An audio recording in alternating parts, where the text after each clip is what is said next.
lost to Godlike in what was a ridiculous game.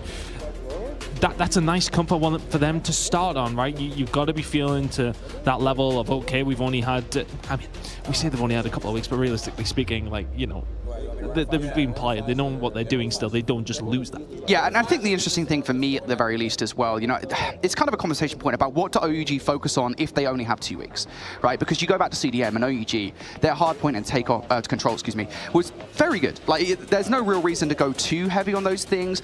I feel like S&D needed to be kind of their focus point. If that's the thing that things are going to be fundamentally different, well, that's the thing you need to get down, because you can't really go into any series here in Champs thinking, well, we're just going to win 1, 3, and 4. You can't really do that. You have to make sure you're good at search and destroy. So it feels like if you're going to have 2 weeks, that's where the prep is going to be. But versus Elevate, you also kind of need to put as much effort as possible in towards hardpoint. It's a weird conundrum, I think, to have if you're OUG, to have, I want to say that little practice time, because 2 weeks is a lot of time, but still to be kind of immediately kind of restarting again after months of practice with CDM and just really having to make decisions on what you want to focus on. I think as well with that control that you mentioned as well. I mean, obviously we've seen their record on takeoff actually sitting at 10-2. That's why that's obviously taken out of the equation pretty much straight away. Crossfire coming in though, both these two teams have not played a great deal of it. It wasn't necessarily one of the bads, but I know obviously it's a little bit different in both these regions as to how vetoes, pings, etc. work. So that's something to take into consideration, but neither one of these teams necessarily a massive fan of the map. We don't see a great deal of it realistically.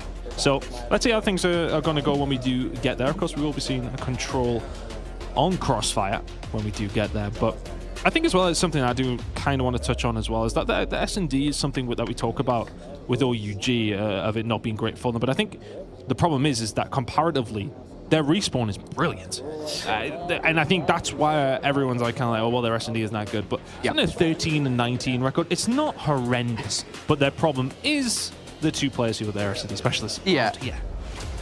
And I think it's particularly, that issue is exacerbated in a way when you're going up against a roster that like for like has the same. So I don't want to say weaknesses, because Elevate are also very strong in search and destroy. That's what made them, if anything, kind of a difference maker back last year at Champs, because I expected them to win the hard points.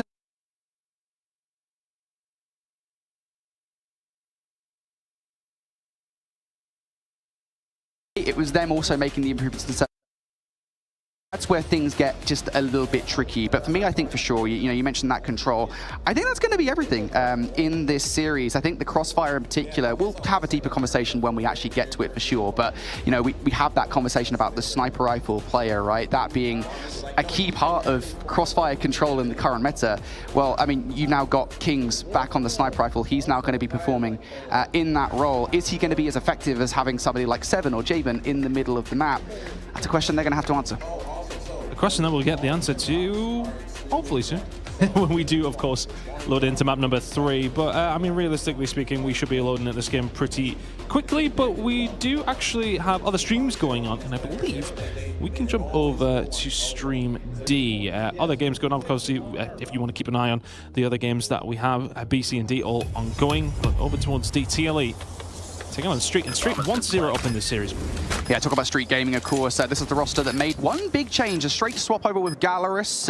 Pabzella coming in for Street. A massive upgrade for Street, and to my understanding, Chris, Street have improved massively off the back of that as well. They are a much more competitive team now that they've got him on the roster, and Pabzella has always been just a godlike sniper rifle player, which in the current meta is very important to have. So Street off the back of that, now 1-0 up in towards the search and destroy, currently up as well. Chaotic's going to find the kill against Cyrax, and now just looking for the last 15 seconds.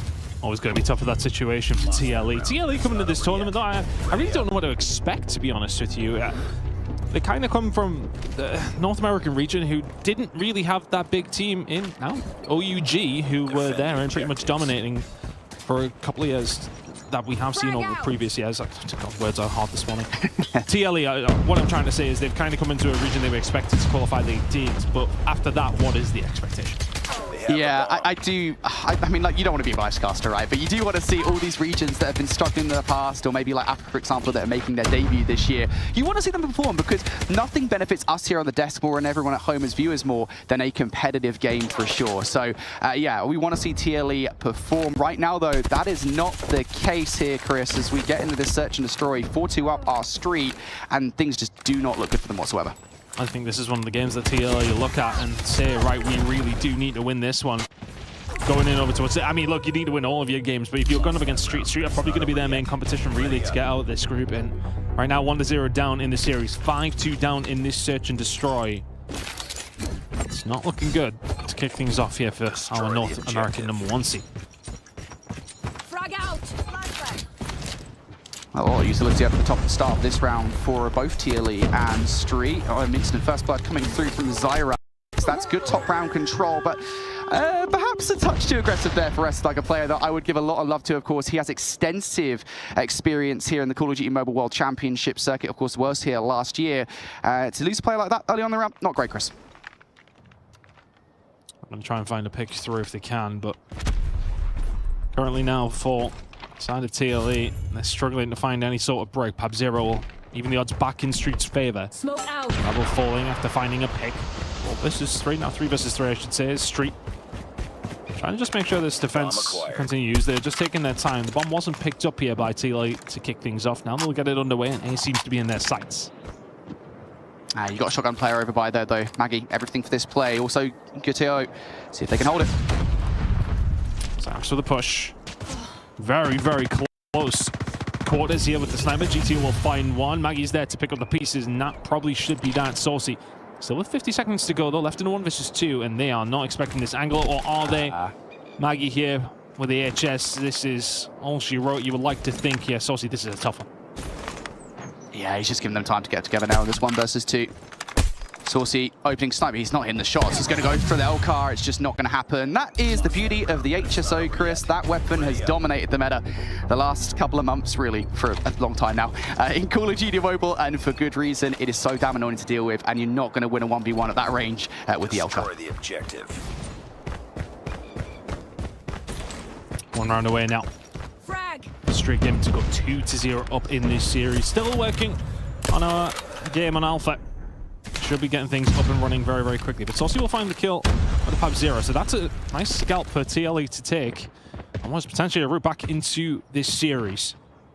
They need to find themselves, well, a minimum of 4 just to keep it going, of course. But right now, Street just taking their time, be very defensive. This is a good amount on the map to have, but to go trying to find some picks. He's going to find Saucy. This game will continue over on Delta. I've been told reliably that we are going to be heading into our game here on Alpha with Elevate and OUG taking each other on in just a second. Looking good for Street over on that side, but let's go again. Let's have another swing at it. Hacienda will be here to kick things off. Elevate it against OUG. We built it up for what seems like an hour, and we're finally getting into the game. Let's do it, everybody. First hard point of the 2025 World Championships for these two teams. It is a Hacienda. We talked at length about how important this map is. And you know what I'm going to say, Ton? It's always important to get early P2 control. That thing is about to be popping.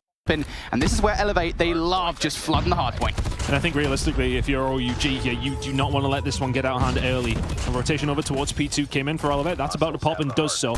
Right now they have those numbers inside. Sanu trying his best, PJ alongside, and they really have flooded that hill immediately, and those kills flying for the side of Elevate so far. OUG trying to get through the front here. They are getting those close spawns through. One player might have actually just flipped in the side door. That would be Tectonic. Yeah, actually able to double up here. That might well open the door, and now those spawns are flipped, Tom. Yeah, spawns flip, so an opportunity, but one will find plenty. PJ on the outside as well, finding King. Tempest out already. Brilliant start for our defending champions. 50 points and rising. 30 seconds remaining here over towards P2. They're trying to find a way through. OUG struggling for now. Tectonic and King, though, they can combine, but Kilo will find 2. Elevate forced them away, and once again, every single time OUG have asked a question, Elevate have got the answers. And that is nearly a clean sweep over towards P2. If we're asking questions about Elevate, have we got our answers already? And now we're starting to see those operators coming into play as well. Good Tempest utilization coming out from Elevate. That, of course, will hold players at the side door. You can't really walk through without getting stunned by it. So Elevate, not just perfect hardpoint control there, but also perfect utilization of the operators. That's something we're going to be constantly coming back to pretty much every team in this competition, Ton. And I just love the way that Elevate, they look, momentum-based team. Let's just immediately throw everything at the hill as soon as we get it. Let's break those spawns, and here comes the Sparrow. Sparrow comes through, King gets wiped out, and all of a sudden Cartels, you need to find something, and does. Keeps himself alive only momentarily as King will try to find something to find their way back in, but OUG are being put to the sword right here. They need something to just help them along, but PJ with the flank, he will find two. It is brute force. Shock and all from Elevate so far. OUG just need to find somebody pushing out the fence's side right now. They're not able to do so. Every single time they look to do it, well, they immediately get shut down. Perhaps Solo with the Death Machine is the best chance that they've got. Kendi, I believe, should still be in the play. No, he actually doesn't have the War Machine anymore, but regardless, yeah, this is what you wanted to see. A play like that from Solo, perhaps just a little bit earlier. You are going to flip the spawns out in doing so, but it gives you some breathing space, and that's what OUG needed. This feels like, I know it's only 15 seconds of time, but the first bit of time they've actually gotten. Yeah, it's influential, isn't it? You realistically, you're heading over towards P3. You're down that much. Just to find anything, even just them seeing them in the kill feed a little bit more, and well, at the right time as we rotate over towards P4, that's going to give them a little bit more confidence heading into this. They are 40 points behind, but as we head over towards the Rock Hill, Strick's starting to come in, Raph will find Kilo, and all of a sudden it does open up, but a bit of a 50-50 now as the pressure coming in from Susano over towards the opposite side. Important kills though coming in from OUG, they've got control. Yeah, good little bit of distraction play coming out there from player number 4, but that was Solo, who does end up going down, opens the door momentarily. Now it's going to be Cartels here with the Tempest. This thing, not as effective here on this hard point, but it could still do some damage here for OUG. Elevate though, they're knocking at the door. Find a way through. Still momentarily contested though from the other side of the wall, but PJ will be there to continuously just find these awkward little kills that he's so good at finding. But Cartels and Co, they've done well with their operators, and not just that, the VMP is out and singing for OUG now. 20 seconds to go over towards P4. Elevate trying to find a way through. But what was after a really good P2 hold from Elevate, not a great deal to write home about over the other 3 hills. Yeah, I want to say OUG have stabilized somewhat, right? We talk about kind of what was going on over by P3. Elevate looked like they were giving them some serious hassle. They utilized a lot of their operators and their streaks in towards that hard point. OUG holding on with the back 15 seconds. They look like they've had a better look. Oh my God, Solo doing things like that. OUG back in the conversation now. Something I want to talk about though, P2 set up for OUG. If they can get that thing going here on this second set here, Ton, that's going to be huge for them because it's very difficult to break OUG on P2 when they've got that set up down. Slowly gone into their stride, but as we head into the second rotation, it's about a 20-point game between these two Titans. I mean, both of these names have been uttered in conversation to go on to win this weekend. If Tectonic's shooting like that, OUG have got a chance. The Odin is out, and the objective player from OUG is helping them along the way. 10-second game now. P1 time going over towards the side of OUG momentarily. Elevator found a break back through, but in 25 seconds, we'll be moving over towards P2. The spawns are always influential. Yeah, really starting to look about it. You can see player number 5, that's Raph trying to influence those spawns. Player number 1, Tectonic, will spawn right in with him. So OUG on the better side of the map for a moment. Klo and Yoppie trying to make their way through. They will obtain that scrap time. And here is that setup that I was talking about, Ton. OUG like to have a player inside the lobby to make sure that those fence spawns do not come through for Elevate. So Elevate might be forced to funnel in through the front of this hard point, but it's Elevate. I'm not sure you want it, but nobody's blocking the back spawns, and all of a sudden, Yoppie's going to spawn in. They spawned in, but they're managing to find the kills. OUG are getting away with this one. The fence spawn comes through, and they do manage to get the cut. Big kills coming through on the outside of the water, but there you go. Solo locking it down. Do they want them to spawn there? I'm not too sure, but they're dealing with it right now. Yeah, I don't think they've got anybody blocking back driver spawns, and that's the big issue right now. They're not blocking both of the spawns. Testing a lot. Spawns, but that's it for Cartels. Beautiful Tempest play. More kills on the docket for Kim. Tectonic now through the smoke with the War Machine as well. This is perfect operators from OUG. OUG take the lead with this time over towards P2 now. Honestly, Brody, I was getting a little bit worried after the first P2 we've seen, but if you're an OUG fan, you're liking what you're seeing right now. The kills are falling their way. Elevate, a little 1-by-1 for me right now. They are struggling to get themselves back in. OUG picking up all of this time. 20 seconds going over towards the side of Elevate. If they can find a breakthrough here, 15 seconds remaining on the hill, but still Tectonic continues to survive. You're giving them the quick 1-2, can't find it.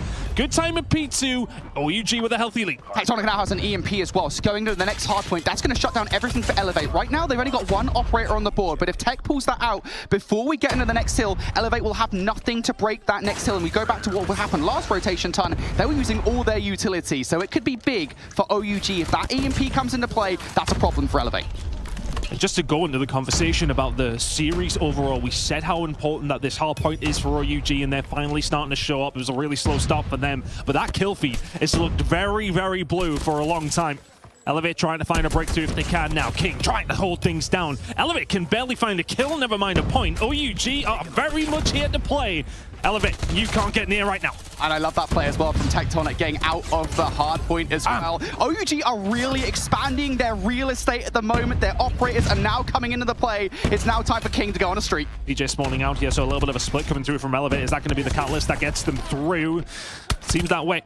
They managed to find a way, not quite able to find the break on through, but they have a little bit more of a foothold on it. Elevate cannot find their way in, and OUG, how much time is that over towards P3? You find 40 or 50 seconds, and that is a bonus. You're now going to find the rotation 3 hills in a row alongside a 60-point lead. OUG in a very, very comfortable position right now. Ah, man, I mean, a lot of people meme the perfect P2 setup for OUG. How about a perfect P3 setup, Ton? OUG had that one on lock, pushing out the hill. Perfect operators coming out, and now all of the utilities starting to fall in favor of OUG. Cartels on point with the Tempest, always on fire, just constantly getting value out of this thing, and now he's going to be a nuisance through the window as well. Elevate, man, they are being suffocated at the moment. And this is not a team we see that it happens to very often. OUG really have arrived at champs very, very early. And it was such a litmus test of a game, and it will be a litmus test of a series, but right now, they are passing that test. Graf doing what he can from up top in the office window, but once again, OUG dominant. I mean, Elevate had 80 points by the time we finished P2. We are now round to the second P4. They barely had a sniff 6. And now it's Raf on another spree of his own. That was 1 EMP for Tectonic. Now Raf has an EMP as well. Those are the players, remember we talked about it before we got into the game, that you want to focus on for this one. And again, I gotta say, OUG just look like they've been a lot better now of the last couple of hills, and it really feels like that's made the difference of pushing out of the hard point, making sure they do that with their operators as well. We saw that from Cartels and Tech. Just stuff like that for OUG has made a world of difference to their hardpoint control. Elevate, they've got to get back in this game. I mean, if there's any team that could potentially do it, it's a good P2 over towards Elevate. That really does put a spin back onto this game. OUG, no, they cannot stop leaning forward in this. They need to make sure they are bringing the 8 game, and they still are with King finding 4 with the Sparrow. They are blowing Elevate wide open right now. King starting to dominate, 35 seconds remaining on P1. OUG only need 20. Third EMP of the game for OUG. This time it is Kings that's getting it done. OUG just 15 seconds away from victory. Elevate, they look out of depth. OUG, they weren't even supposed to be here. Their first test was the current world champions. They are 5 seconds away from putting map number 1 to bed in a convincing fashion. They arrived late, not much practice. They are 3 seconds away, and OUG will smoke Elevate in map number 1.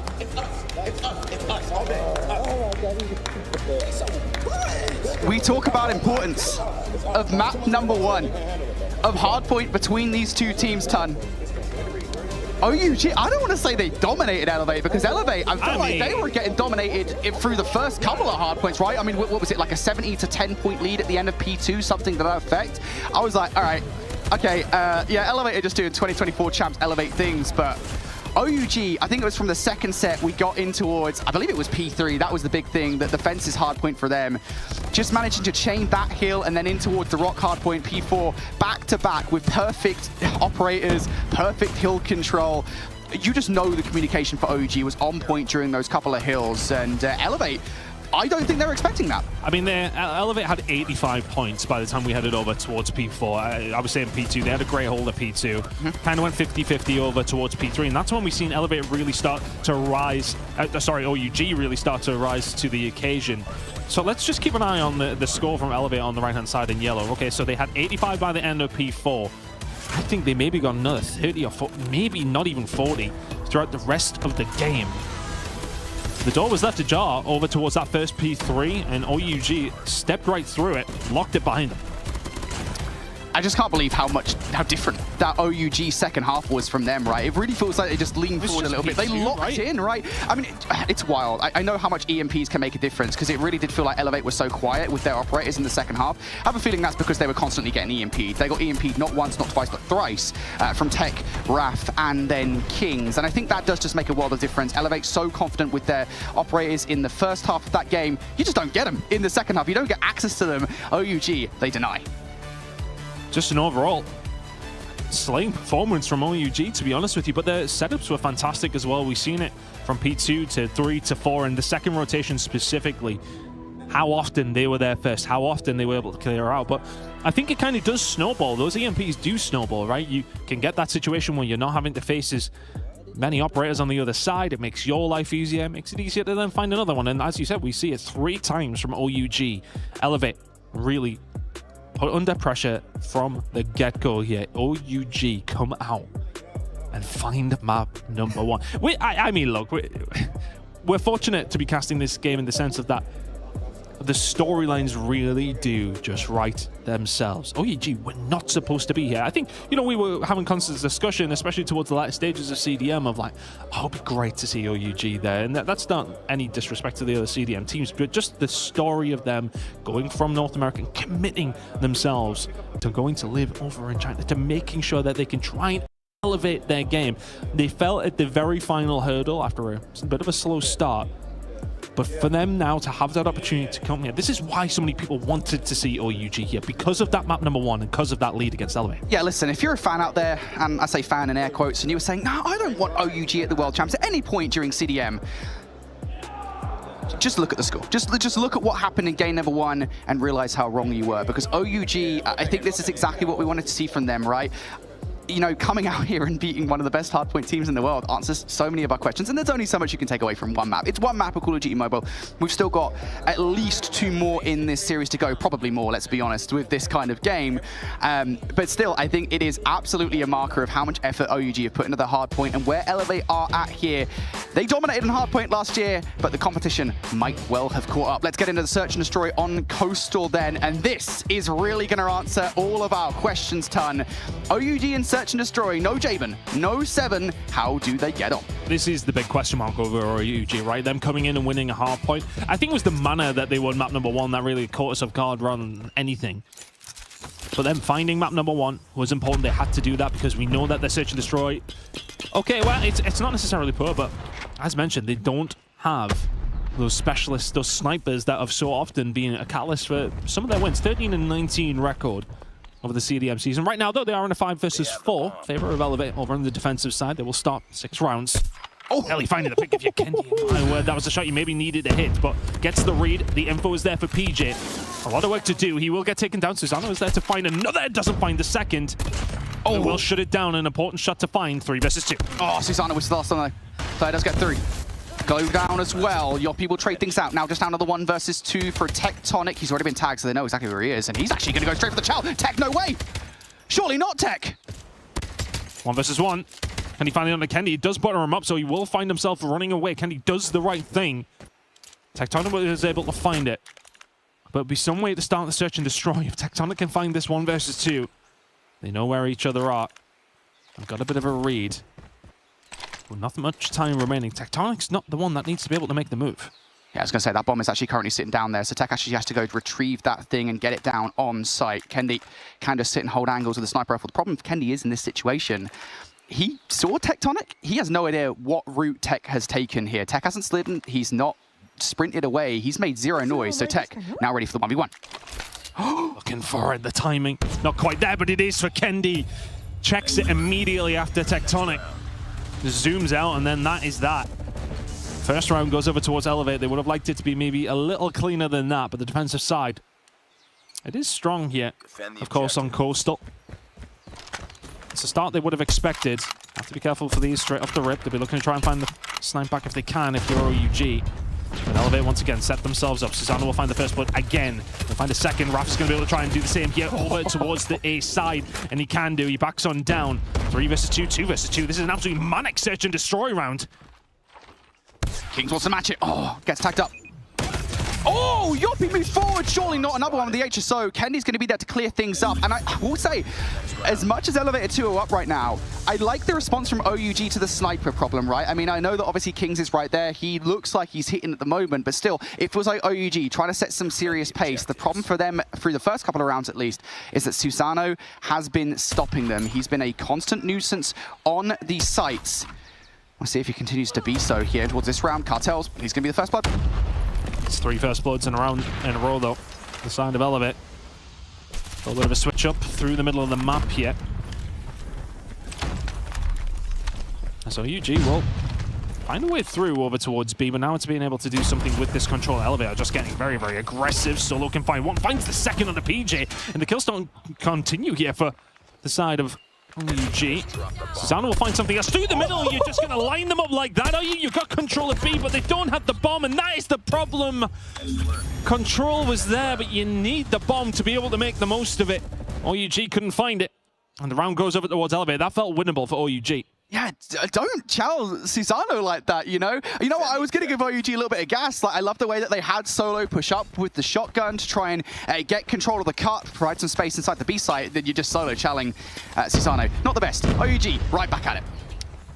And they find a way through here now. Raf, first through the door, will be able to find it. It's another first blood that goes over towards the side of elevator, 3 versus 3. They once again found themselves inside B, and this time, crucially, they do have the bomb. All bags coming through from Susano. It's just such a tough thing to try and deal with, but Solo will get this one down on, so he hopes. Can the retake come through here? Well, we'll get taken down. Susano now left in 1 versus 3. I got a feeling Susano's going to take a lot of pot shots through what is a very bangable spot. Pause. Going to go for it. 1v3. Has the HSO. Tags. Gets a skill. No dice. Unfortunate there for Elevate. But that is, I think, what OUG wanted, right? To just kind of blitz these sites and actually get through. I think the biggest issue is they've been out-sniped over and over again. This time, Susano, deal with him at least early on, get him out of the conversation, get in towards the site, and then you see where OUG can find some success. They just got to find a way around Susano right now, man. He's 8 kills to the good right now. Kendi also at 5. Elevate Sniper Rifle's putting in a shift at the moment. It's nice for OUG to get one on the board. They would have liked the previous round as well, though. They kind of went with the same setup. This time, crucially, as mentioned, they did have the bomb. It's another first blood. I think that's 5 for 5 for Elevate now. A couple have been traded, of course, but the numbers don't lie. You find those first bloods, you will quite often find a lot of rounds alongside of it. B seems to be the angle as we take maybe a slower stride towards the site, and a differential to what we've seen over the first 4, which is fast and furious. Oh, getting aggressive, and you will just catch Solo pretty much with his pants down. 5 versus 3 now for Elevate. And again, if Blitz has been the play call for OUG, this round has gone very all right. And they need to try and figure out a way through. The big issue here for them, of course, not just the sniper rifles, the fact that Susano has pushed so far out the map. So off the back of this rotation, they're going to get caught with their pants down. Does he see him? Oh, it doesn't matter. Susano will find it on the Tectonic. Now left in the 1 versus 2, all on his own over towards this side. Here come the reinforcements. Yeah, Raf, good luck. Elevate 4-1-2. They're good. They smell blood in the water. And they take that one with both hands. I think the problem there for OUG, they just kind of got themselves stuck, right? And they got picked apart very, very quickly. B didn't work this time. Now you're stuck. You didn't put any other resources over towards the other side of the map. Difficult spot, but well, we'll try it again. OUG over towards the B side once more. Oh, it's a brave play coming out from Solo, smoke in the middle of the map to try and get past Kendi. They will do exactly that. Kendi now dealt with, and this is the exact same kind of play from OUG that we saw just a couple of rounds ago, where they blitz the B site, they get control. Elevate, though, they've got more men up here for the retake. Elevate maybe had a roll of the dice, presuming an air push was going to come through. Susano through the wall again. It is nightmare fuel for the SMGs. Inside of the B site, Cole trying to find a way through, but PJ will be the one to find a kill. Solo, he can answer back with 1. Needs to be able to find the second. Susano will get the kill, but King will find 2. And OUG will end their attack inside with a 4-2 deficit. Not the end of the world, but Elevate will be sitting pretty right now. Yeah, I will say OUG felt a little bit one note in their search and destroy there. You know, their success came from just blitzing the sites, and whenever they adapted to that, they didn't really have much of a response. Curious to see what Elevate looked like then on the offense. If so much of your firepower in this search and destroy comes from the sniper rifle prowess, well, you've got to be hoping for first bloods by way of said snipers. I don't know if OUG are going to give those sniper kills up for free. They will certainly be ready for it. Full stack in the A site right now. Susano, he's been a beast. Oh, Tectonic. That's one of those angles you'd love to sniper, but on the other side, Susano uses that to his advantage. It's the opening blood again. And I believe that will be now, what, 6 for the side of Elevate to the 1 of OUG. And it does tell the story. They are finding those picks, those sniper players are what's really propelling them. It has been the catalyst for a lot of these rounds for Elevate. And OUG just don't have that level that we've maybe seen from them in the CDM, of course, with their 2 S&D players. That's the difference maker, isn't it? what worked for them so well in CDM was getting those first bloods with snipes. Not happening though. First couple of kills coming through from Solo and King. Big one just close. You could get it here in this situation. Cartels does exactly that. That is an epic conversion. And now Susano left in an awkward spot. Yeah, this is going to be tough now from this situation. Gets stunned up. First defensive round goes OUG's way. And that's without the first blood that came through the Tectonic. They found the pick through the middle of the map there. Did Elevate. Chose to just back on down. Didn't necessarily force any issue from that side. Tried to wrap back round long, and it didn't work out whatsoever. But Kendi will find the opening blood through the middle of the map, through the smoke, the fire, the flames. And now Rappenko have got something to do here inside of B. Had to go for the child. Did not manage to find the second one, but it's all kicking off now inside of the winery. Can they manage to find something? Cartels will get taken down, and Elevate have their way. I just love the adaptations there from Elevate. Look, we know that Solo's going to be inside the bar. Let's just double hit him. Let's just make sure that he can't take us both out of the HSO, and that flood is something that OUG will get overwhelmed by. Now down to Tech, the veteran, the former world champ, can't get it done here in a 1 versus 3. When Elevate figure you out, man, it is an issue, and it feels like they figured out OUG thus far in towards this S&D. OUG, got to buck their ideas up if they want to try and win this S&D. 5-3 down. It's far from done, though. Elevate now having to push over towards this B side. OUG have set themselves up well here, and will find another first blood. I mean, man, this has got to be killing OUG. Constantly fighting off the back foot. To find themselves even just 5-3 down is quite positive, but right now they are surrounded. Inside of B, they've had to back on down. They've done the right thing. Clonco trying to find a way through, but not quite in the position that I maybe thought that they were in. Susano, 14 kills to his name. Can they utilize him here? First blood, not great. First middle map, so that should force everybody through the other side here. Raph, though, gets overwhelmed. He needs help. He has nobody in right now. Maybe a late hit coming through from the winery here. Raph, overwhelmed, though. If he can find even anything here, would have been a bonus, but he stays alive for a little longer than Elevate maybe wanted him to. PJ was able to find it. King was able to find one back here with the Type 63, trying to find a break on through with it. Has to be accurate, cannot be. Up against Clo. Cartels us here and does have Tectonic on his way over, but Elevate slowly and methodically force their way inside of B. This bomb will now make its way down. 45 seconds. OUG need to find a win. Well, they don't have to deal with the sniper rifles at the very least here, so they can at least get in towards the site, but past that point, that's really the question for me. Cartel's looking for the pick. Cole smelt the gap and walks straight through. Tectonic can find one, cannot find the second. The trades come through and Elevate find themselves one round away from tying this series up. OUG's retakes just have not been that good at the moment. That's, I think, what, back-to-back rounds effectively where Elevate have managed to get in towards the B site and OUG haven't really had a proper response. They're not getting first-blooded, but that is information early on in the round for Kendi. They now know that 3 players have made their way over towards B, so A will be a significantly weaker site to deal with. Util going out for OUG. It's information gained. That nade's going to push Susano away for the moment here. Elevate, though, now looking for the first blood. Trades over by A long here. Elevate haven't committed to either of these 2 sites. That bomb is still back in the spawn. Susano now looking. He's trying to find a way through. I mean, this is just not where you want to be if you're solo. How often has Susano just caused so much havoc in and around this area of the map? And once again, we'll find it. Solo goes for the Chal. Susano will find the kill. 3 versus 3 now as King can find Clo. Elevate still not really much closer to getting on towards A. Of course, OUG still do need to kind of split the forces a little bit. Got to be ready for this one. Tech, that's a real wide swing from you, bud. 16 for Susano. Grenade's on its way over. Yep, one has to jump off. King is here to be able to try and do something about this, and they need to. Him and Raph need to fight something. It's a ridiculous shot from King. And now a 2 versus 2. Are they going to force the issue? Are they going to take their time? They're forcing the issue. They're getting aggressive. Yet one can find 2 and a second. And Elevate find map number 2. And maybe even just a canter.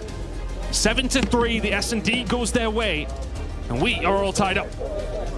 Fair play to Elevate, man. Those first bloods in that situation, we'll see the stats here in just a moment for the sniper rifle kills. But let me tell you, they were everything through those first few rounds. OUG, their entire playbook through the offensive rounds was to blitz the sites as fast as they possibly could. Again, that's the reaction that you're going to have when you don't have your most powerful sniper rifle players on side.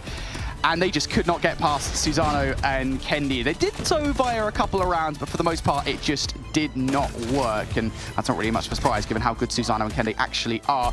We then got back into the other side, though, and Elevate, I think their adaptations were just really on point, right? I kind of mentioned it there. You know, they immediately recognized, hey, okay, Solo is going to be inside the bar. We're just going to double hit him. It's kind of minute stuff like that that really does make the difference for a roster like Elevate. Once they got into sight, OUG stood no chance of retaking. I think just on the whole here, Ton, I love the adaptability of Elevate, right? They were constantly changing their strategies, constantly kind of shifting things up a little bit.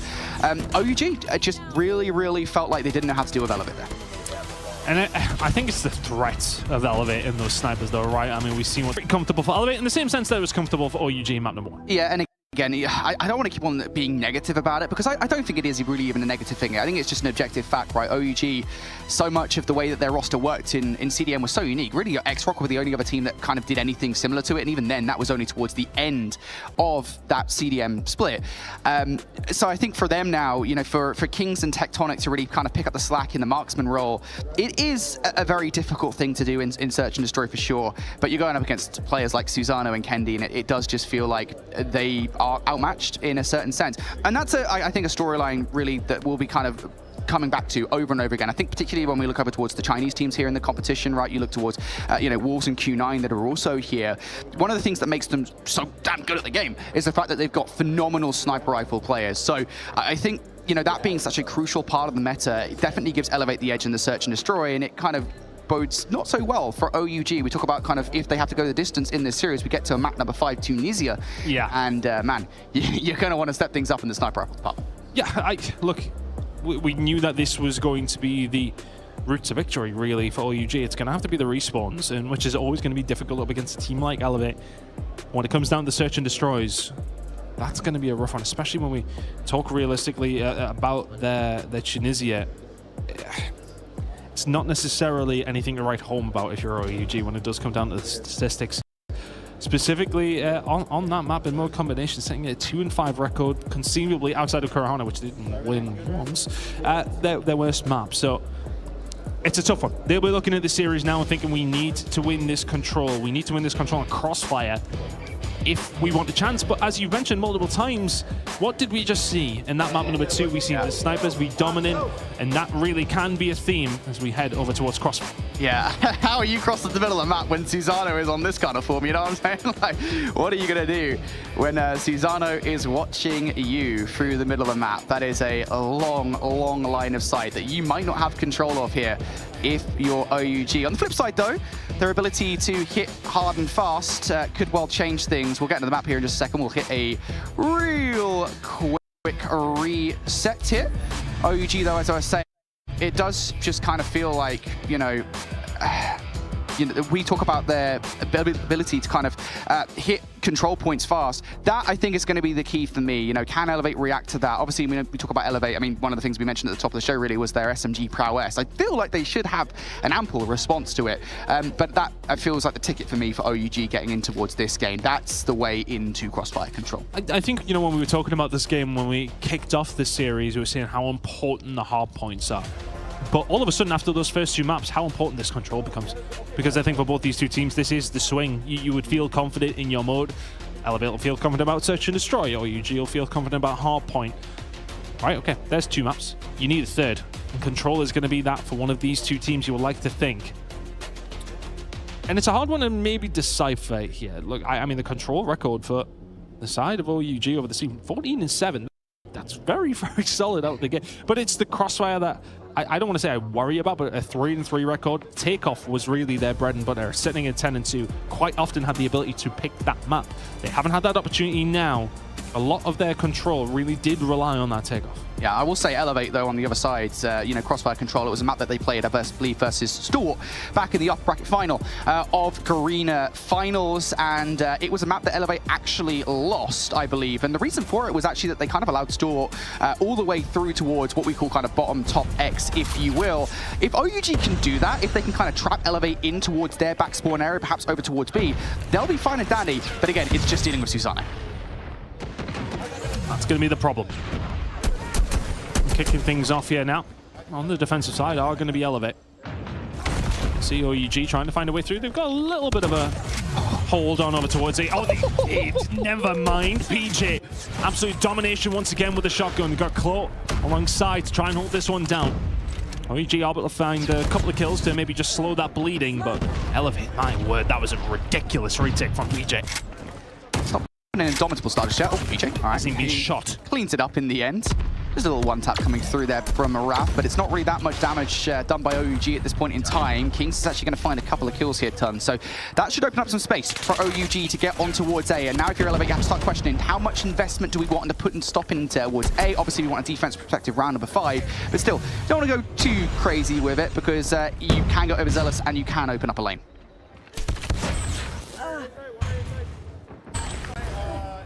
Susanna and PJ doing well so far. I think if you're OUG, you would like to get something going over towards A, but I mean, this is the Champs MVP from last year in full flow. HSO out from PJ, it is just not where you want him. It's not what you want to have to deal with, but a couple of sniper kills actually coming in here from OUG to try and find their way through, and now, yeah, Kendi just answering back on his own. PJ is still alive. Over towards his A side, got one getting aggressive. OUG in a lot of trouble. As soon as they lost control of the A side of the map, things are crumbling. 5 versus 12. This is Elevate's round to lose. It's just not great, is it? You haven't even captured the A zone, which feels like a given sometimes here on Crossfire Control. OUG, the wheels are spinning. I'm not really sure much movement is being made, though. Down to the last couple of players. It's all about a formality at this point. Clo, gets slid out by Solo and Kings, who will at the very least start making some movement forward.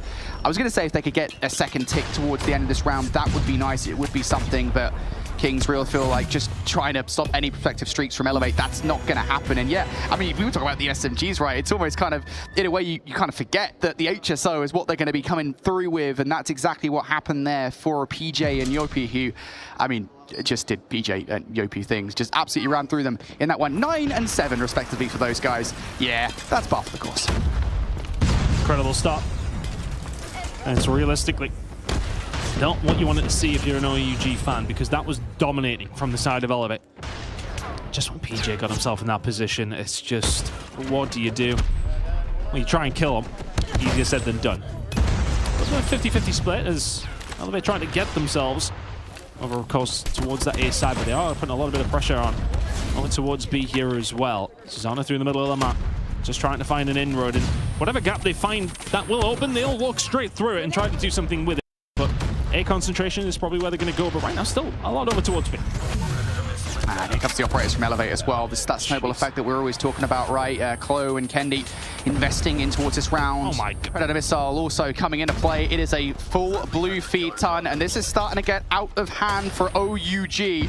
They're being pushed all the way back through. Elevate now starting to move up. PJ with the Annihilator now looking to take even more players down. It's disgusting. He's got the cross. There's 2. Starting to get aggressive. There's 3. Maybe wants a little bit more. Number 4 not going to find his way. But the damage is maybe being done, but Raph can maybe slow this down, finds 2. Well, they'll push through, and the answer back comes here from OUG. They invest again themselves. Annihilator comes out from King. There's 3. And Raph will continue to find more. There's 4 in a row from Raph. And all of a sudden, what was looking like a wonderful round for Elevate, OUG have blown it wide up. Wow, this is incredible. Only 10 seconds on the clock here as well. So Elevate, they've kind of got to go here. And now they're being pushed all the way back towards Pawn. King will, at the very least, get stunned up. Solo now moving forward here with the Death Machine. And, well, OUG, they look like they've won this round now. I don't think you're getting through with 2 seconds to go. Wow, what a flip of the round there for OUG. And I'll tell you what, we were talking about Elevate, right, with all that investment of the operators. I think they focus just a little bit too much on slaying out as opposed to actually jumping on the point. This is something we talk about a lot with OUG, being kind of an objective-based team. Sometimes you can forget when you're on a roll. We can jump on the objective and actually get some map control. I think as soon as 3 kills came there from OUG, then they used the ops, and they did exactly that. So for all of the ops we saw from Elevate in streaks, they didn't really get anything. It's getting a little bit scary, to be honest. After those first minute or so that we seen for that control from the side of Elevate, I was worried for OUG, but a big moment actually from Raph, if anything. He found 3 or 4 all on his own, no operator needed to get himself in that position, and now they're trying to use the remaining operators they had to get something going over towards A. Seems to be working out this time. Plenty of players finding as much as they can. And one momentarily out of the game, now back up and running, but Raf and Co running amok here. A progression has been made. 2 ticks over towards that side, a tick over towards B. They're working on a couple of different fronts, but Kenny's just trying to slow down as best as he can. Claw will do so as well. Elevate with a little bit more of a hold after a good start from OUG. And now OUG are doing the other thing, right? They're pushing all the way through towards the spawn to try and get kills, but the middle of the map is in full control for Elevate, so those OUG players are going to have to come back to try and regain map control. You can see the route that Solo has just taken all the way through X, trying to apply some pressure, alleviate some of that pressure towards the spawn side. Third tick about to be through. Solo actually wins that fight as well, and in doing so, OUG now just looking for the last player. It's Jopi. You don't really even need to kind of prioritize him. Just move forward, because now A is gone. You're good to go. They've lost Raf, who was in the spawn of Elevate as well. I mean, this is now difficult if you're OUG, but it was a good start, and you still have that life advantage. Solo finding a couple of kills as well, and has managed to find a way through. And now this is where Elevate have got to detract some of those resources from the middle of the map from defending. They need to get rid of Solo if they can. Kendi now on the hunt, is not able to find him. Solo still alive and kicking over towards his backside, but if only momentarily goes for the rechild. Claw will say thank you very much. Now the line of defense is set up here for Elevate, but the problem is lives. 15 versus 6, still doable for the side of Elevate, but it's going to be tough if the slaying keeps coming through like this from Cartels. There's another. Susanna will fall. And I'm very confused to what I'm seeing on my screen yet. Okay, that makes sense. That's a pause. That's a pause, folks. We paused the match. I believe we have some disconnection issues with, I think it was Close, particularly, who kept disconnecting. So not sure what will happen in that round. I imagine that might have played a little bit of a role in the way that OUG did get control. I kind of see it in the little kill feed, like, connected, disconnected, you know, it happens every so often. It's fine. It is what it is. We'll get him back in the game and we'll get the round restarted. So I believe, folks, that round does not count. We'll be starting from 1-1. Yeah, I mean, either way, right now, from what we're seeing from both of these teams, Tan, I mean, we look over towards, again, you know, that round number 1 for OUG. You know, they just weren't able to get control, just being beaten down over and over again. I'd say, though, for me at the very least, I feel like Elevate should be 2-0 up right now. You know, from what we saw back in round number 2, you got to remember that Elevate, I think they just over-invested into getting kills. They were playing the slaying game too heavy, and that just came back to bite them. So something maybe we want to consider as they get back on towards the offense later on. Hopefully be loading back in just a second. And I believe we will be starting from the sense of 1 apiece, but we'll definitely get that confirmed for you guys.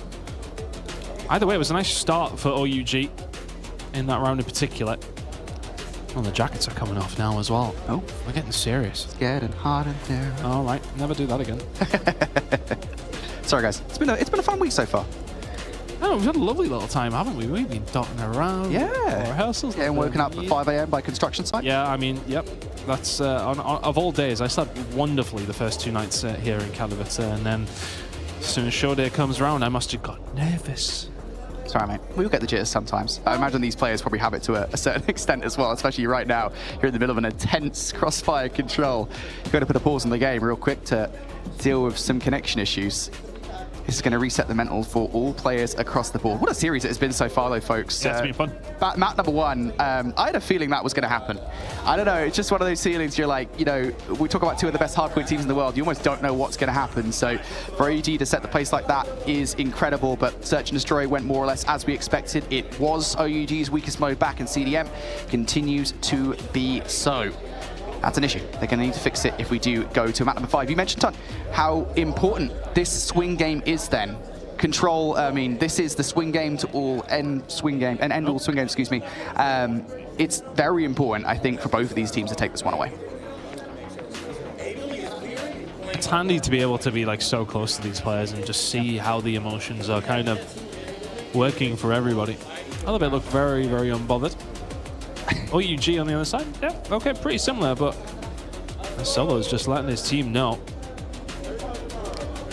Trying to build them up, make them be confident in this very, very important control. And they did make some inroads though, right? I mean, look, we can talk about realistically, yes, okay, the disconnect was coming through, but they were finding routes. We were really seeing what their theory was around it. I believe we are going to be starting from 1 apiece. I'll get that confirmed, but Elevate now. Back over towards the defensive side, so that probably would make sense. OUG, can you find a repeat? Albeit this time you're definitely 5v5. All right, Tech going to start things off with the first couple of kills here, and I want to see OUG pay a little bit more attention to the point here. Do your blitz, get onto the point, get some progression early on, because that's pivotal to a potential round number 5. OUG going to deal with it, and this time, Ton, they shut down PJ before he can cause carnage. OUG now starting to make some progress. I was having flashbacks. Doesn't come to fruition for PJ. Really good work from OUG this time to make some progress over towards that second tick on A. It's not PJ this time, though. It's the up one. He manages to find a way through. And that is now where it becomes a little bit more difficult for OUG. That's when if you overinvest over towards A, you lose a couple of gunfights, all of a sudden you're stuck in your spawn. The up one just trying to back down, and he's doing the best that he can. Just staying alive is dangerous. Soloed up, has found a way through. The second kill will be massive, cannot find it. Elevate, still in control. It's tough. Solo needed a little bit more value there, because that would have opened up a path towards B. For now, though, they might have to settle on towards A. Kendi might not let them, though. Going in for it. Kendi, no way! Stops them before A goes their way. That would have been a nice extra 60 seconds, but now it's been denied. Solo is here, though. They haven't been able to push through. He's able to find one. Raf finds two. And that should be a gone. So not too bad here from the side of OUG. Lives ever so slightly in their favor. Raf now going to find one on the PJ as well. Kendi needs to find something here and does not. Raf will find the kill. And he's opened things up over towards this backside, and OUG can start walking through that door. Solo will find another. Clover's the only one who can find anything back here as King will find another. Control over towards B here for OUG. Solo, I was going to say, if Solo gets control of X, that would be huge. But now OUG are going to have to do this from the front. Raf and Tech will find some kills. OUG, slight life advantage. They're starting to apply some pressure as well. The heat is being raised. Elevate. They've got to stop OUG getting through the front door. 6 versus 9. 9 versus 5. King will find Susanna. Elevate cannot make mistakes now. Turns from kind of into a game of search and destroy. Oh my word, it's the longest gunfight we've ever seen. Yacht One will find Solo and Susanna will find Raf. 4 versus 6. This is now doable for the side of Elevate, but they are down in numbers. Now a 4 versus 5. And King's behind as well. This is pivotal. Kings could well win this round. Finds Kendi. That's it. 5 versus 3 now, and they have to turn around to deal with Kings. And now let's find it. Yeah, one will find one back, but the Sparrow investment comes through for naught. And PJ now in a 1 versus 4. This is a massive round if OUG can find it. But if you were not to count anybody out, PJ is the one. Taking his time, but the problem is that progress will be made at B. You have to make the investment, you have to make the move. Cartels will find it. OUG find themselves 2-1 up here now in this control. On the attacking side, they go over towards defense to find the map. Kings was huge there. Everything, finding himself behind enemy lines, getting a player.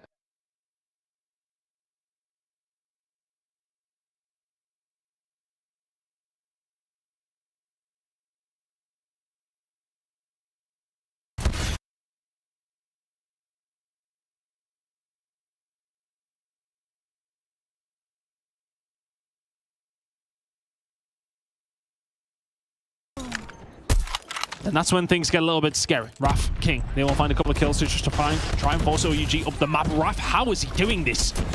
Finding the kill on the Candy was massive, but now all of a sudden Elevator found a way through over towards this B side. Starting to extend, Chloe starting to get in some dangerous positions. Elevate starting to find a little bit of flow. But can King knock the wind out of their sails? Not if he gets shot in the back. Chloe will find him, so only 1 kill coming out for the Annihilator. Raf trying to find something here with the Sparrow as well. It's a fast and furious start for Elevate that found themselves in a good spot. Yeah, this is the difference maker for me right now, is Elevate are actually focused fully on the point. They are zoning in to making sure they capture B early on, to the point where OUG are kind of having to send what forces they can actually get through that line towards A. I don't think they even know. They will find a couple of kills here. Finally, PJ, actually takes that player down. And now you've got to deal with PJ if you're OUG. You've alleviated some of that pressure, but you have to remove PJ from that position towards A. There's just no way. You should find the first, and then he's able to find the second. Progress being made over towards A, though, while this is all going on. Solo and Kodo can get a little bit of control here now, starting to push forward, trying to put them to the sword. 14 versus 11 in favor of Elevate. They just managed to get a hold of A, and Yacht One will find those couple of kills. Looking for a third, cannot quite get it underneath these belt, but they still have work to do over towards B. The lives do belong to Elevate. Damn. Annihilator now, investment. Elevate have been so good in this round, looking to tip the scales in their favor. OG do have players over for the point though, so they haven't fully cleared the point just yet. All on Kings. Has to alleviate some of this pressure. That's Yoppie down. That's the player that's been a nuisance. They find the kill, and now all they have to do is worry about one direction. 3 kills will fall their way. 7 versus 6. Raf looking to try and find a little bit more. 6 versus 6, and if this round goes OUG's way, of a key power position. Yoppie also has his, but OUG, I think they might be playing for operators themselves. None are on the board right now. They're slowing the hell down. They've got 60 seconds to play with. Wait and let Elevate invest theirs. That's exactly what's happening.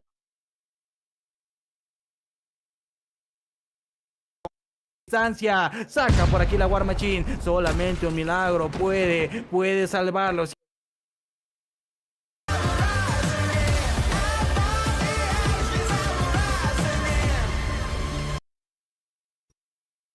But can King and Cartels push this one up? Those nades are just so good. It's like they know where they are. Yoppie and Kennedy will find a way through. B is now underway.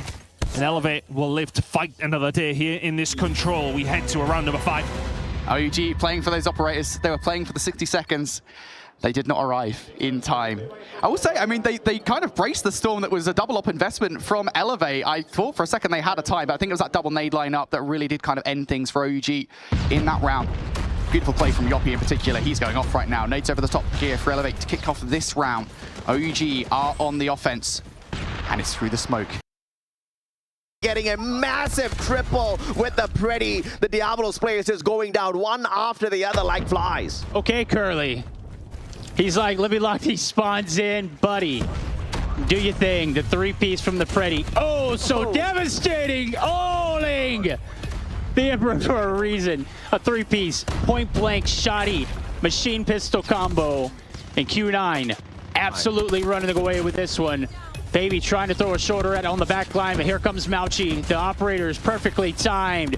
Diablos getting put in the blender. Oh man, I mean, it's just all out yellow on the elimination. Oh boy. Curly on a tear, and again the spawns held here on the side of Q9. No attempts from Diablos whatsoever to pull this one away from them. Brother. And again, they can't even get halfway. This series looking brilliant. We asked so much, what's this team going to look like? How are they going to feel?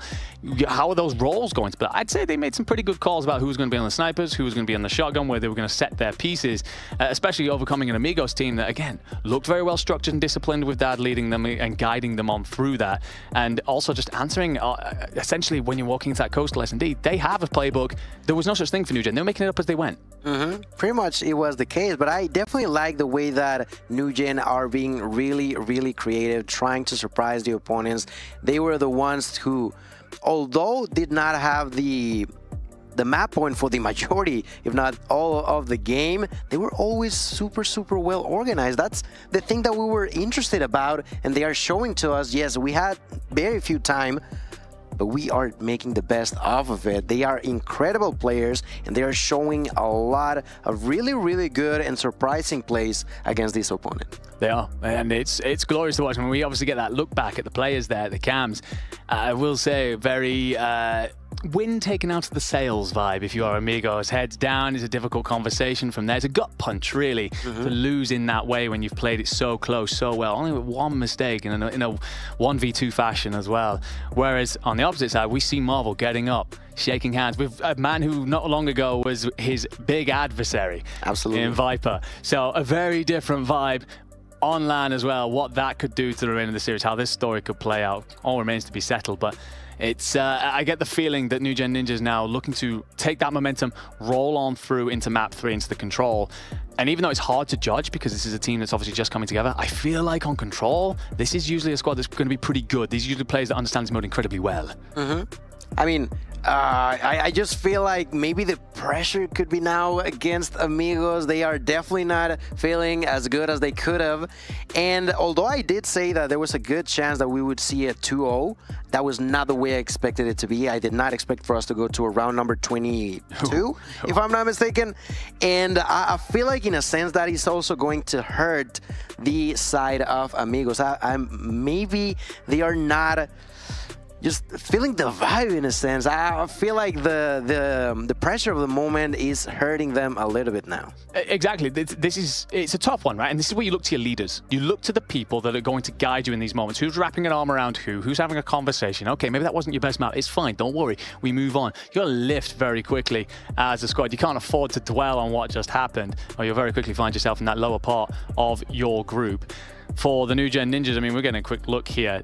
I'd say vibes are pretty good. I'm seeing smiles, I'm seeing loose body language, I'm seeing conversations, and obviously that man there, Viper, will be feeling, well, I'd say bloody fantastic after how all that went I mean, down. he has to be. That 1v2 for the end, that was a masterclass on what to do. Because a lot of people sometimes out there are like, it's a 1v2, it's a lost cause. He was keeping his cool, being calm, being collected, and waiting for his opportunity. And he shows up, you know, he's pretty chill, he's pretty happy. He is definitely getting ready for the next one. He's going to be control on Crossfire. As you mentioned, the side of Amigos may have a plan in here, but can they actually execute against a team so new? Because in a sense, yeah, it's against them that they don't have as much synergy as they would like, but at the same time, how do you prepare against a team like that? Well, I love that you're bringing it up, because this is where I wanted to take the conversation. You study for the opponents you're going to play for. Obviously, the groups got changed, so that was kind of out the window a little bit, but you still look across and you go, all right, I know how these boys play. We're going to be fine. We're going to be able to do the bit of odd review.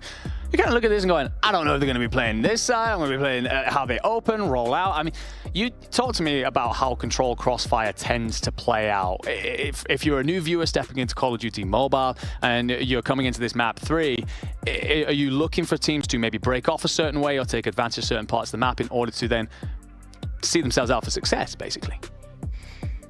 Okay. Well, for Crossfire on the side of Amigos, I definitely gotta say that I did not see them play as much as I would have loved to.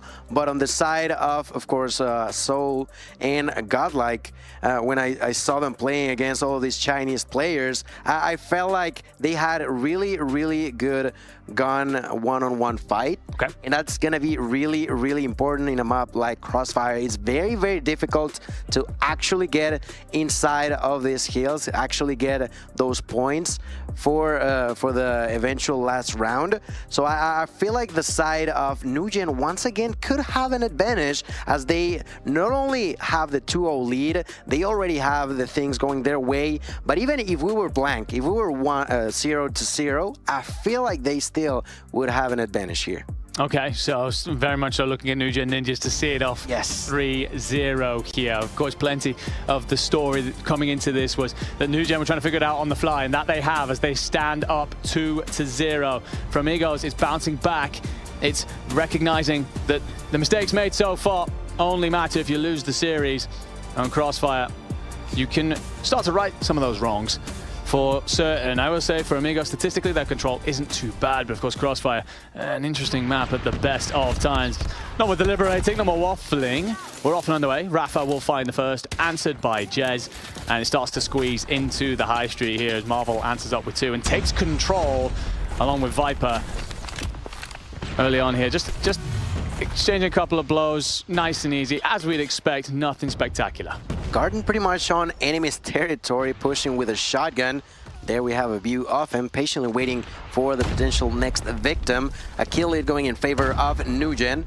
Crossing gonna answer by eliminating Jess. We were with another knock onto Viper. Now Garden begins to push. He knows that his allies are dead, so he is more than freely to go forward. Rafa there with a shotgun takes the kill onto Jess. Great opportunity to continue taking A, and there's Fran taking the kill onto Rafa, finally trying to kick them out, but I feel like that's just a little too late. And the side of Amigos are going to do a great job at capturing A. The trade is definitely there, and the life is not necessarily in anybody's lead just yet. New Gen just decided to invest a hell of a lot of defense on the B side of the map, find themselves some kills. Marvel with a lovely little 2-piece through the windows. And a couple more. Will give you a 2-life lead if you are the New Gen. Now, Sweeber's going to squeeze forward here, try and help. I feel like every time I see Amigos get some kills, it's always answered back. There's little passages here where New Gen Ninjas just suddenly get a couple unanswered. That being the difference. Still 90 seconds, so time to play. But Amigos, I feel like this next wave has to be one that gives them good progress. Otherwise, it's a very difficult round. Yeah, and I mean, that's exactly what we're going to see the most. The offensive side taking the A side, and then B just trying to do what you can. So far, the kill lead is in favor of the defenders. That's 11-8, thanks to that kill by Viper onto Zapuka.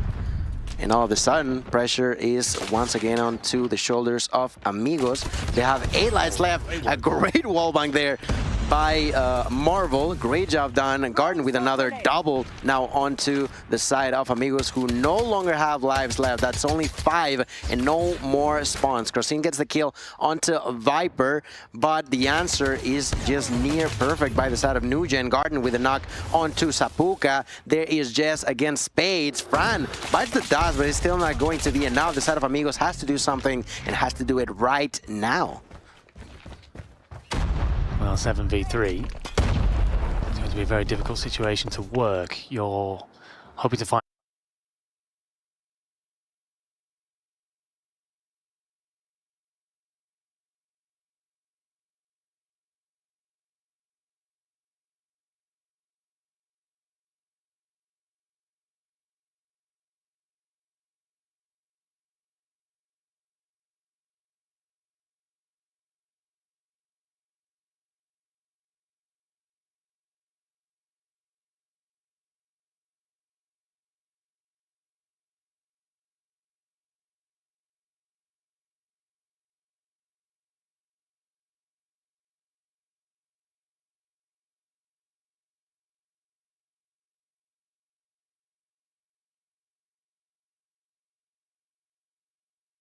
Pop him out first, takes a kill at a distance, continues to push for more. That's a double opener for the squad, taking a good area, but still not going to be enough. Rafa with a double will be then traded back. Double kill for Jess as he begins to push, and there is the first tick on A, thanks to the hands of Marvel. Great job done in there, and as I mentioned, A is pretty quickly going to be potentially captured by both of these sides, but what you do after is what counts the most.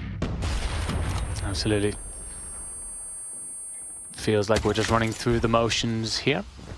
All about how Nugen performed from that point on. Rafa does great work with the equalizer to find 2 through the back.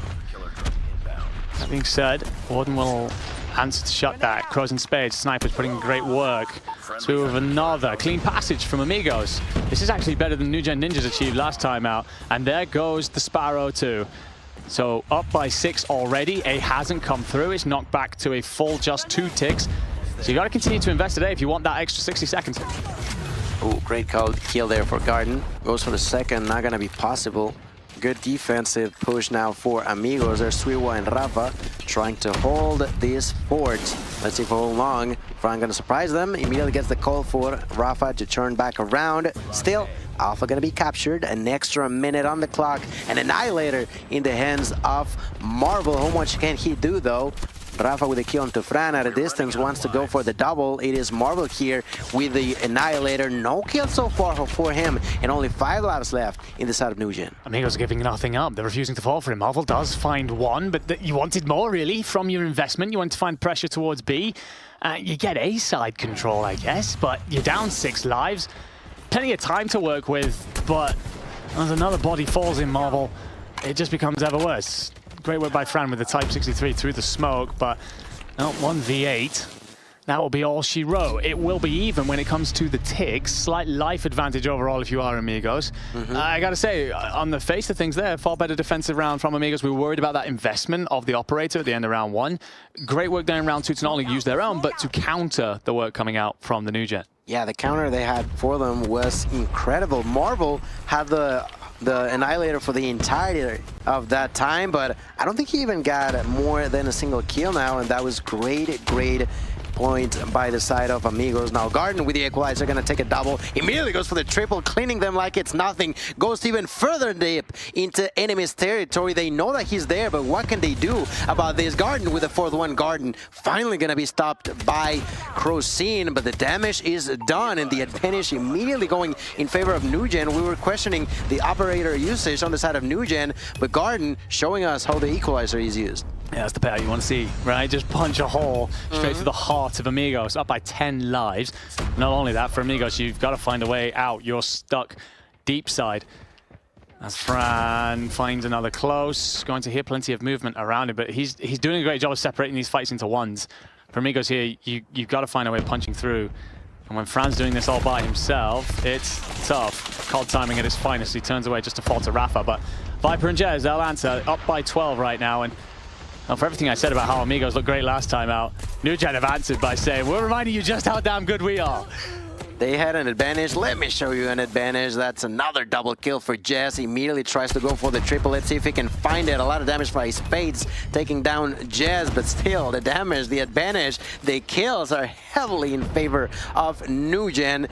They are trying to capture Alpha, but is that possible though? I'm not too sure now. Only 5 lives left. There's Suiwa alongside with, I think that was Krosin, but there's no more response and a double with a nade. Just atrocious timing for Amigos. Only 2 are alive. Krosin gets the knock, but there's 3 defending here. That's a 1, that's a 2, that's a round, and a 13 lives left victory in favor of Nugen. Ladies and gentlemen, Amigos need to do something, and it has to happen right now because Nugen are a single round from taking a 3-0. And the way in which they win that last one as well, that's wind in the sails. They're feeling great after that. And Krosin invests the War Machine, finds 2. That'll allow Rafa to push forward, find a 3rd. Fran's going to answer with his own, find Spade. Probably not the person you're hoping to shut down there. And, well, great EMP work to find and counter that War Machine. So, Amigos here feeling great early. We saw Nugen really tweak up their deep.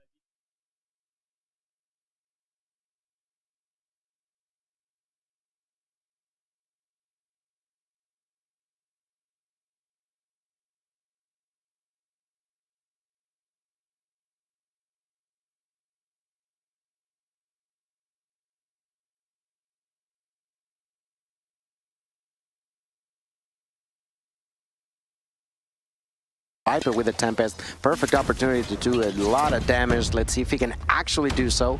Defending his ally Jazz. Jazz receiving the knock of a nade, but still surviving that explosion. Trying to go for more. There's a double for Marvel. Gets spotted. Doesn't matter too much. They finally hop in. They finally have the opportunity to go for more. There's Garden with his shotgun who misses the first shot, goes for the second. Manages to survive, but at the same time, this is not looking that hot for them so far. And, well, for the time being, we are seeing what we thought we would, which is a lot of defensive rounds going in favor of whoever is defending. No, it is a very tough map to break through on the offense for sure. It's Crossfire. The problem you have, if you're Nugen, you're still down a tick, so you don't want to be forced onto that offense afterwards. You've really got to squeeze.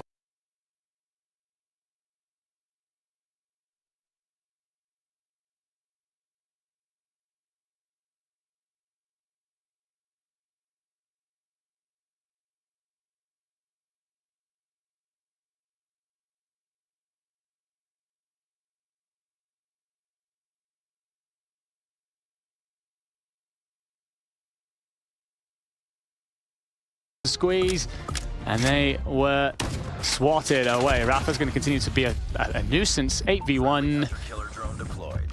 And, goodness. Well, for all his work, one will finally be cleaned up. Great effort on the side of Nugen. They tried, and I mean, he did a lot of damage there before going down, but now round number 5, do or die for Amigos. Can they manage to keep afloat? I'm not too sure, but we will see, because the defense will be in favor of Nugen. Now that's a double for Sapuka using that Sparrow. It's going to be really, really important to take the most off of these operators now. He continues to push forward using that VMP. The opportunity for Marvel to capitalize on this is going to be really, really important. The kill lead is slightly in favor of Amigos. We see Sapuka bouncing onto the B side, immediately getting executed by Fran, and it felt like Amigos could bring in a surprise, but Nugen once again take control of this. Oh, the Predmare style investment from Warden's interesting there. Besides, this is the moment to bring it in. Just continuing to draw as much time as you can out of A. 1:03 currently standing on the clock here. Jazz, Warden finding blows. Krosin answers with 2. Rafa with another. A little bit of a passage here for Amigos, but Ninja's refusing to go away. That being said, Krosin managed to slip through here. B side almost gets in through the back line, but will be found, cleaned out. So that allows Nugen to squeeze forward as a unit here, set up a defensive line. Operator Marvel. So far, no kills. Last time it didn't have an impact. Let's see this time around. No! Kill for Krosin. Great kill at a distance using that sniper. Rafa also getting the knock onto Fran, immediately bouncing inside of A. The nades are going to be thrown. Not going to have an impact. There's the War Machine. That's a kill. And that is cleaning the area for his allies, who now bounce onto both sides at the same time. Crossine just back and forth trying to survive, gonna be executed, does not matter too much. There's gonna be another operator, that's Suiwa, onto enemy spawn. He has to cause an impact in here. That's a double kill now using the Tempest. Still manages to survive, to stay alive, and to try to go for more. The side of Amigos with a lot of momentum. The equalizer in the hands of Rafa will not be performing great. That's actually Fran with a War Machine. It feels like Fran War Machine investment. Lives. Probably wants a little bit more than that because you're down 2 lives. It's a clean couple of kills just when you need them for if you're New Gen Ninjas, but Sapuka might go crazy here. Finds one, second was just going to slip away. He's going to play close, but doesn't read Warden's shotgun. He's on 35 kills, leading the whole lobby. 5v5 sudden death situation here in round 5. Oh my goodness, no more respawns for either of the two. A minute on the clock, there's plenty of time. What are you going to do next? And pretty much everything has been popped, but the operator from Viper, that could have a huge impact. Currently waiting for the perfect opportunity, for the best moment to actually get whatever they can in here. So for now, it's gonna be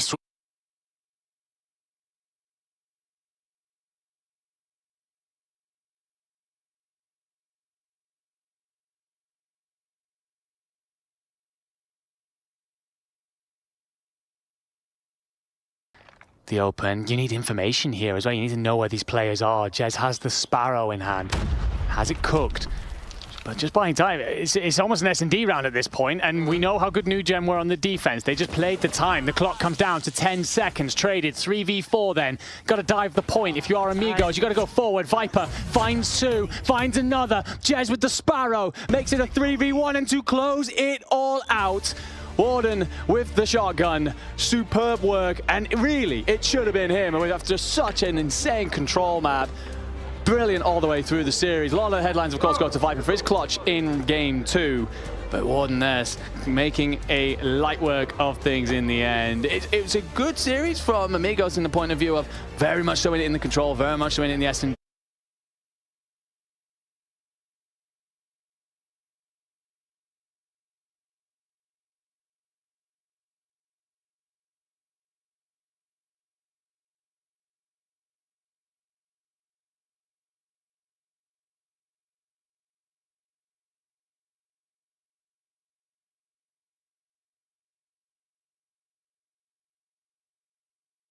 Of the lead throughout that series, you realistically knew they were going to be able to bring it. But for Elevate to do that, especially in 4 maps, finding a hopper, finding a control, and of course you know the Search and Destroy is going to be their favorite. That's a big win for them to find. We haven't seen them in international competition whatsoever this year, and one of the best teams in the CDM have been dealt with in their first game. Just incredible. Absolutely incredible. What a series to start off the Call of Duty Mobile World Championships 2025, folks. Wow, talk about this game though. Slums, Hardpoint, an incredibly back and forth affair. OUG, of course, started things very strong with that P2 setup. Of course, we talked about the double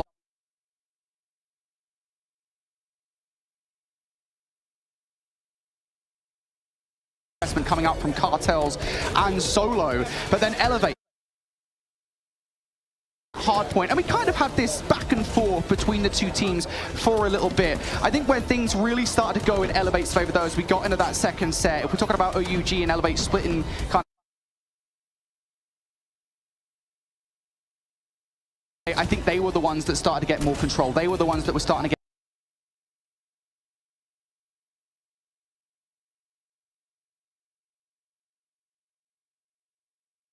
Yeah, absolutely. It's I genuinely think this can be any in this studio. And a fantastic team. We're looking forward to watching, but it's all about the victors, it's all about the New Gen Ninjas, and we've got an interview with Marvel to close it off. Here we at, when it comes to the gameplay, the B stream gives it so much fire. Just because of that control, I was kind of scared for you guys, Marvel. I thought you were going to drop that control and possibly move on to that hardpoint matchup. What was going through your mind going through the first set of matches? I mean, just come hot, come shooting. We had 2 days of practice with that team. Like, really what matters was just coming hot and shooting. And during that control, we have the chance to have experienced players, so everybody remained calm. and we count our ticks, our lives, and we know we had defense on the last one, so just matter after up usage and everything. So You guys are your new team. How is it like building this team, knowing very well that you basically came from rivals in India? That pressure must be huge on your shoulders. And how is it like managing expectations going into this? I mean, pressure is big, but we've been through this already. Like, I've been to every stage 5, so pressure, we cannot handle this. And I'm friends with the players, everybody on Godlike, so there's tension, but we are fun at the end of the day. And how we came to prepare, we, like I said, just try to come hot, like get the guns out, and that's what we did. So, what do you think is your best game mode right now as a team? And I know you guys are pretty powerful individually. You got Viper, who's one of the best SMGs in the game, and of course yourself, like one of the best snipers. Do you think you're a well-balanced team? I think they complete us perfectly of what we needed. Yeah, Viper as an SMG. We just got the SMG duo from Godlike, so it's just like perfect for us. And our best, I think our best mod's gonna be Hardpoint, because obviously control SMD. Yeah, we need more time, so we're just trying our best right now. And honestly, I think we're seeing your best on screen. I was watching your matches, right? And control seemed to be kind of dicey. I thought it was going to be brought out to around number 5. And what do you think you can improve on with that control matchup? It's really talking about our mistakes after and what we can improve. I think we did like a couple of mistakes, maybe some overeats and everything. So we're just gonna go through that and hopefully go to day 2 and then tonight watch like VODs. An unexpected team, and honestly an unexpected blessing, the fact that you guys made into a very balanced team that could possibly bring it to day number 2. So big dub for day number 1. Congratulations, Marvel. And hopefully you get to have more games that are good as well later on. All right, we're headed back to our casters, Enigma and Jill Mania. Let's see what you guys can do after this one, because that is a tough matchup to beat. A fantastic interview there coming out of Beef Mame. I've got so much to break down, I think. Talking about the micro side of things, it's interesting to see how they just talked and went, okay, well, this is the tick situation. This is the live situation. We know if we just control this, we're going to put ourselves into a great situation to see ourselves out for this control. Nothing that we wouldn't expect, I guess, from 5 players who are so talented, but the fact that immediately they're on that wavelength, they all understand how to communicate with each other, play around each other, and as Marvel said, they complete us. It feels like they've already become a very good unit. Absolutely, absolutely. It feels like they definitely found that thing that they were looking for, and it's working really, really good. It showed off perfectly for the new gen ninjas. And on the opposite end, I gotta be saying that Amigos, that's gotta hurt, that's gotta sting, because if you see a 3-0, you're like, they got dominated. In reality, they did not. They were just lacking that extra step to actually win these maps, and I feel like that hurts even more sometimes than just losing a match. It does. You're so close yet so far, right? It's that feeling of so much effort yet so little reward. Coming back to the interview with Marvel, I think there's something else there, which is that he talks about how Hardpoint is going to be their strongest mode. Paul and S&D, they've still got a few things to figure out. I suppose as Call of Duty players, it doesn't matter where you are. Hardpoint's just the one that you naturally most understand, right? You kind of get it. You got to hit your rotations and so on and so forth. But they've got to figure out when it comes to S&D control, of course, earn the right to get themselves to that VOD review that he mentioned, and as such needs to get through their bracket. And we're going to get an update here on Group B showing that 3-0 for New Gen Ninjas. Amigos being dumped down into the low and wait on the Wolves v Animus game. New Gen Ninjas will also be waiting on that game because that, of course, tells them who they'll be playing against to qualify for Saturday. So much on the line. But that's not the only update we've got for you, of course, ladies and gentlemen. We've got Group A as well. The bracket with the defending champions in. Elevate will 3-1 OUG. March on forward, and Mythic Dream exclusive coming up very shortly. For Group C, Galoris see off 3-0 against Xochitl. You and me got a quick look at the score in the hard point. It wasn't close. Not at all. Galoris looking really bloody good. And on to Group D, Street Gaming will 3-1 TLE. and pass on through as well. Also, the squad's coming out of Brazil looking fantastic right Absolutely, now. absolutely. It definitely feels like Brazil are in for a treat. Unfortunate situation for Amigos, but the remainder are doing really, really good. And even more so against what was the best team from North America, which is TLE. So great job done there by Street Gaming. And I gotta say that I'm so sure that everybody's enjoying this because it's been a blast all over the place. Remember that we are on the B stream, but there's plenty happening at the same time. Action just all over the place. Absolutely. 4 different streams, 3 grueling days of competition. It's a blast here in Poland, in Katowice for the Call of Duty Mobile World Championships of 2025. But that is just match 1 here. We've so much more to come. Very quickly, ladies and gentlemen, grab yourself a bite to eat, a bit of water, because we're going to head to a quick break and we'll see you on the other side. My name is Gitila. I'm a player in Animus, and this is my main loadout for the World Cup Stage 5. Okay, so for me, I'm a rifle player, so I'm gonna take the Odin. It's basically the best rifle to win. So for the loadout of the Odin, I'm gonna add a monolithic suppressor. This, for the range, it's perfect. After, for the stock, I'm gonna use the UKM combat stock to be fast. The underbarrel to get a good recoil, the best is the operator foregrip. I'm gonna take the granulated grip for the bullet sprint. It's really important to get a good aim. And I'm gonna take the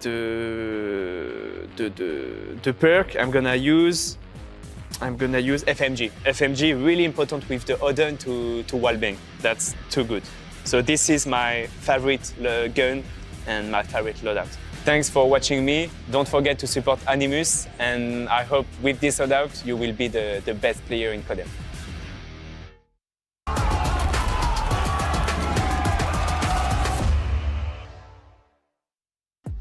Welcome back to the Call of Duty Mobile World Championships of 2025 here in Katowice, England. I'm Enigma, alongside me, Gilmania, and we've just took you guys through an incredible first series. It said 3-0 on paper, but let me tell you, it felt anything but.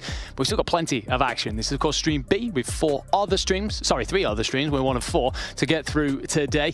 Plenty of games, plenty of action, and now we've got to look ahead to this next one, my friend, and this is going to be Wolves v Animus. Let's start off with the European side of that equation. This is going to be Animus, and this is a team that have been given an opportunity from the depths, really, rising like a phoenix from the ashes. This is, of course, Godzilla, Shark, Saze, Nox, and Keiru. Now, this team, it's fair to say, typically have dominated in Europe over the last few years. When it mattered most, they didn't. And that's the thing, right? That's the team from Europe that if you were looking at a top 1 spot, he would be there. Until it wasn't. Yeah. When it mattered the most, they dropped the ball and they ended up losing to Exclusive. As we begin to get ready up for the second match, I'm really, really intrigued as to how they are going to perform. They are a super, super solid team, but at the same time, with this one, you can never know. Yeah, you can never know. And I mean, if you are going to make a claim again for your throne, you've got a lot to do first before you can prove that you are going to be the #1 team again inside Europe. Of course, coming into this as well, it's not just a situation where you then don't take that top spot, you lose your throne essentially, you fall from grace in the finals that we get to take a look at here. Of course, reminding you that they were the winning team. They came through the upper bracket. They had that 1-0 start, and then they lose essentially 4-1 inside the series. Slums 250 to 110, Coastal 7-4. They do take the control, but the hard point there for the Combine, and then the 3-0 on the Crossfire, it was brutal from Exclusive. It wasn't close. It was not. It was not. I gotta tell you, Animus is an outstanding team that if you manage to shake up a little bit, they'll just go wild. They'll lose complete control. They lose momentum. I don't know what it is about Animus that they can be on a spree, but a single mistake or a single surprise that you get against them, and that's all it takes for them to just lose their grip. We see this sometimes in teams, right? No matter what it is, it could be traditional sports, it could be esports. Emotive teams, when they're hot, they're hot. When they're not, they're not. And for Animus, I think it was just all the wrong things happening at the wrong moments for them as they struggled and stumbled and fell down. But it wasn't just that as well. They then also lose Sawo, who was their star slayer, put up ridiculous numbers through that entire stage 4. And unfortunately, he's then been, well, ripped away from them by exclusive. So they'll have a lot of things to figure out here as they come in last second. Also, of course, then affecting their practice. It'll be interesting to see what it is that they have to offer in order to stick their chests out with plenty of pride and remind everyone who they are and who they should be. It doesn't get much harder than trying to prove that against the people that, well, everyone's saying the best damn team in the world, the Wolves. Yeah, so let's talk about Wolves then. Of course, we were never going to get away from that for very long. We saw in the interview, everyone thinks that they are the team to beat here. Fell short last year, sure, we'll come into that, but this is a roster stacked with talent.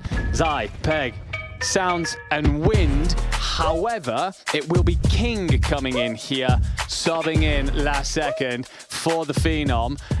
It's an interesting swap, but that being said, it doesn't exactly make them a bad team by any stretch. Not at all, not at all. King was there also last year, if I'm not mistaken. He did a great job. I gotta say that although, yes, the substitution happened a little bit at the end, they are still so well accustomed to one another that I'm sure, well, Animus is just gonna be not so happy to have them as the first match of their day. We're now going to be taking a glance onto what the beaters are going to look like, onto what the map rotation is going to look like.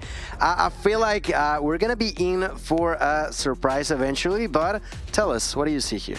I think for me, I mean, you get, what, Combine Hardpoint to start us off, then into the firing range S&D. We go Raid Control, Summit Hardpoint, Tunisia S&D. I think the only one for me that is interesting is maybe the Tunisia S&D. In stage 2 of the COD Major, they had a little bit of a wobble in S&D and Control, but particularly Tunisia S&D wasn't nice to them. I think that's the only one where I'm maybe seeing. But we've got to get to a map 5 to get there. But I mean, at the same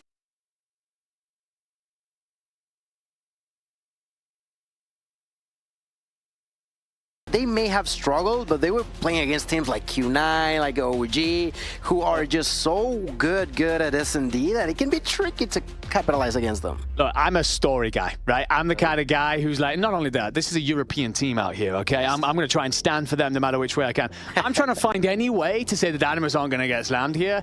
I'm really hoping this is going to be a great series. Wolves are a phenomenal team. Let's put that straight out there. I'm expecting this to be, if I had to put my money on something, Wolves are 3-0 in this pretty comfortably. They are a really strong team. Hardpoint and Control in particular, their respawn is ridiculous. It's insane. Against the best teams in the world, they look incredibly comfortable at all times. So, yeah, the task doesn't get much tougher for Animus. For Wolves, I guess, you know, we could talk about that stage 2 wobble. Again, as you said, it's against very different caliber teams. I wonder how much of an impact it's going to have, though, with that change where King is coming in. I don't necessarily think it's going to be the end of the world for them. It definitely is a bit of a slight step back, but very slightly. I feel like this team as a whole has been playing so good that, well, I mean, if you guys have not been keeping up with socials, I highly encourage you guys to do so. And there's been some wild results, like you mentioned earlier, with such losing with only 98 or so points. In this time around, I feel like Wolves can manage to do something similar to those numbers. Well, let's find out. We got to see a Combine at the start of the last series. It was a case of whoever rotated in early, especially for that P2 side, saw a lot of benefit for it. Don't know how much that will factor in here as Wolves. Well, they'll get aggressive, find plenty of kills quickly. That being said, Animus, they've not been shy to start the fight. A couple of kills on the board for Says and Villa. Keiru up close with the shotgun, finds one, and, well, it's obviously extremely early days, but Animus will draw as much blood as Wolves dare bring from them.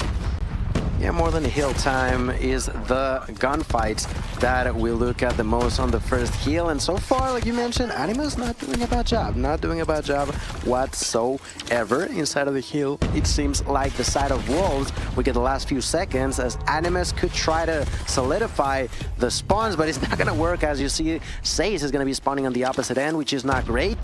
The spawns are still going to be all over the place. But for now, it seems like first off is going to be Animus for how long? long can they hold? We're about to find out. I like the decision-making from Animus, I will say, in that moment. Wolves clearly took a hold of the second half of that first hill, started to squeeze forward towards P2. You're already spawning in there if you are Animus. What they decided to do was play wide, clear out the lanes on the north and south side.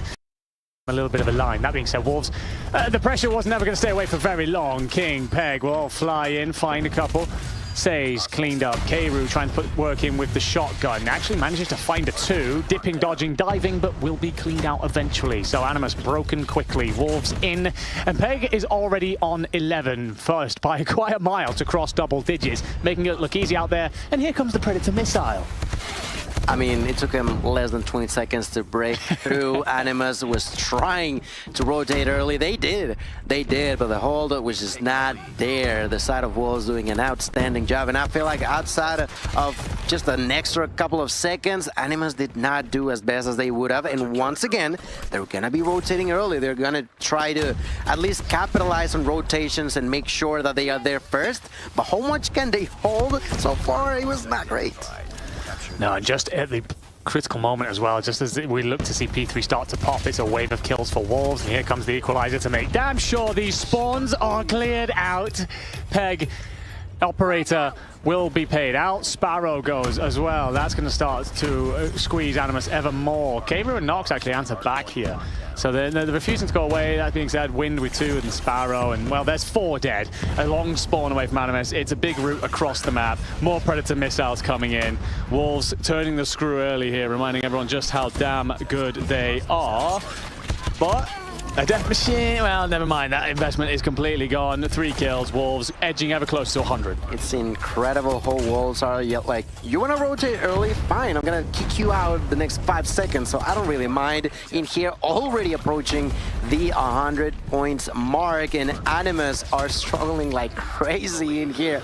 Look at those numbers. Pretty much no one on the side of Animus has gotten to 10. Only Shark, but on the opposite end, look at those crazy numbers. Now Sans using that War Machine, finds 1, goes for 2, takes it like it's nothing. That's a triple, pushes for more. The control is there. They now rotate early while also at the same time maintaining control of the previous kill. Sam still with the opportunity to go for more and gets it like it's nothing. A Predator from up above gets a kill. He has the understanding that there's someone out there. His ally may be knocked down, but he is there out the door to kick him out once more. Has the opportunity of a PEM, throws that into the ground, gets the kill, and another one onto Cathila. That's 5, nearly 6 spree for the player from Wolves. Insane, over 100-point lead, and this is exactly who Wolves are. It does not matter that they had to sub out Rise. King is here to stay. Everybody else is too. That's a triple for Peg, and there's nothing that Animus can do about it so far. There is not a damn thing. We move over to Zai then. Everyone else has had their moment. Why don't you have yours? Finds the pre-fire, lights up the first, gets support in, checks out for the second.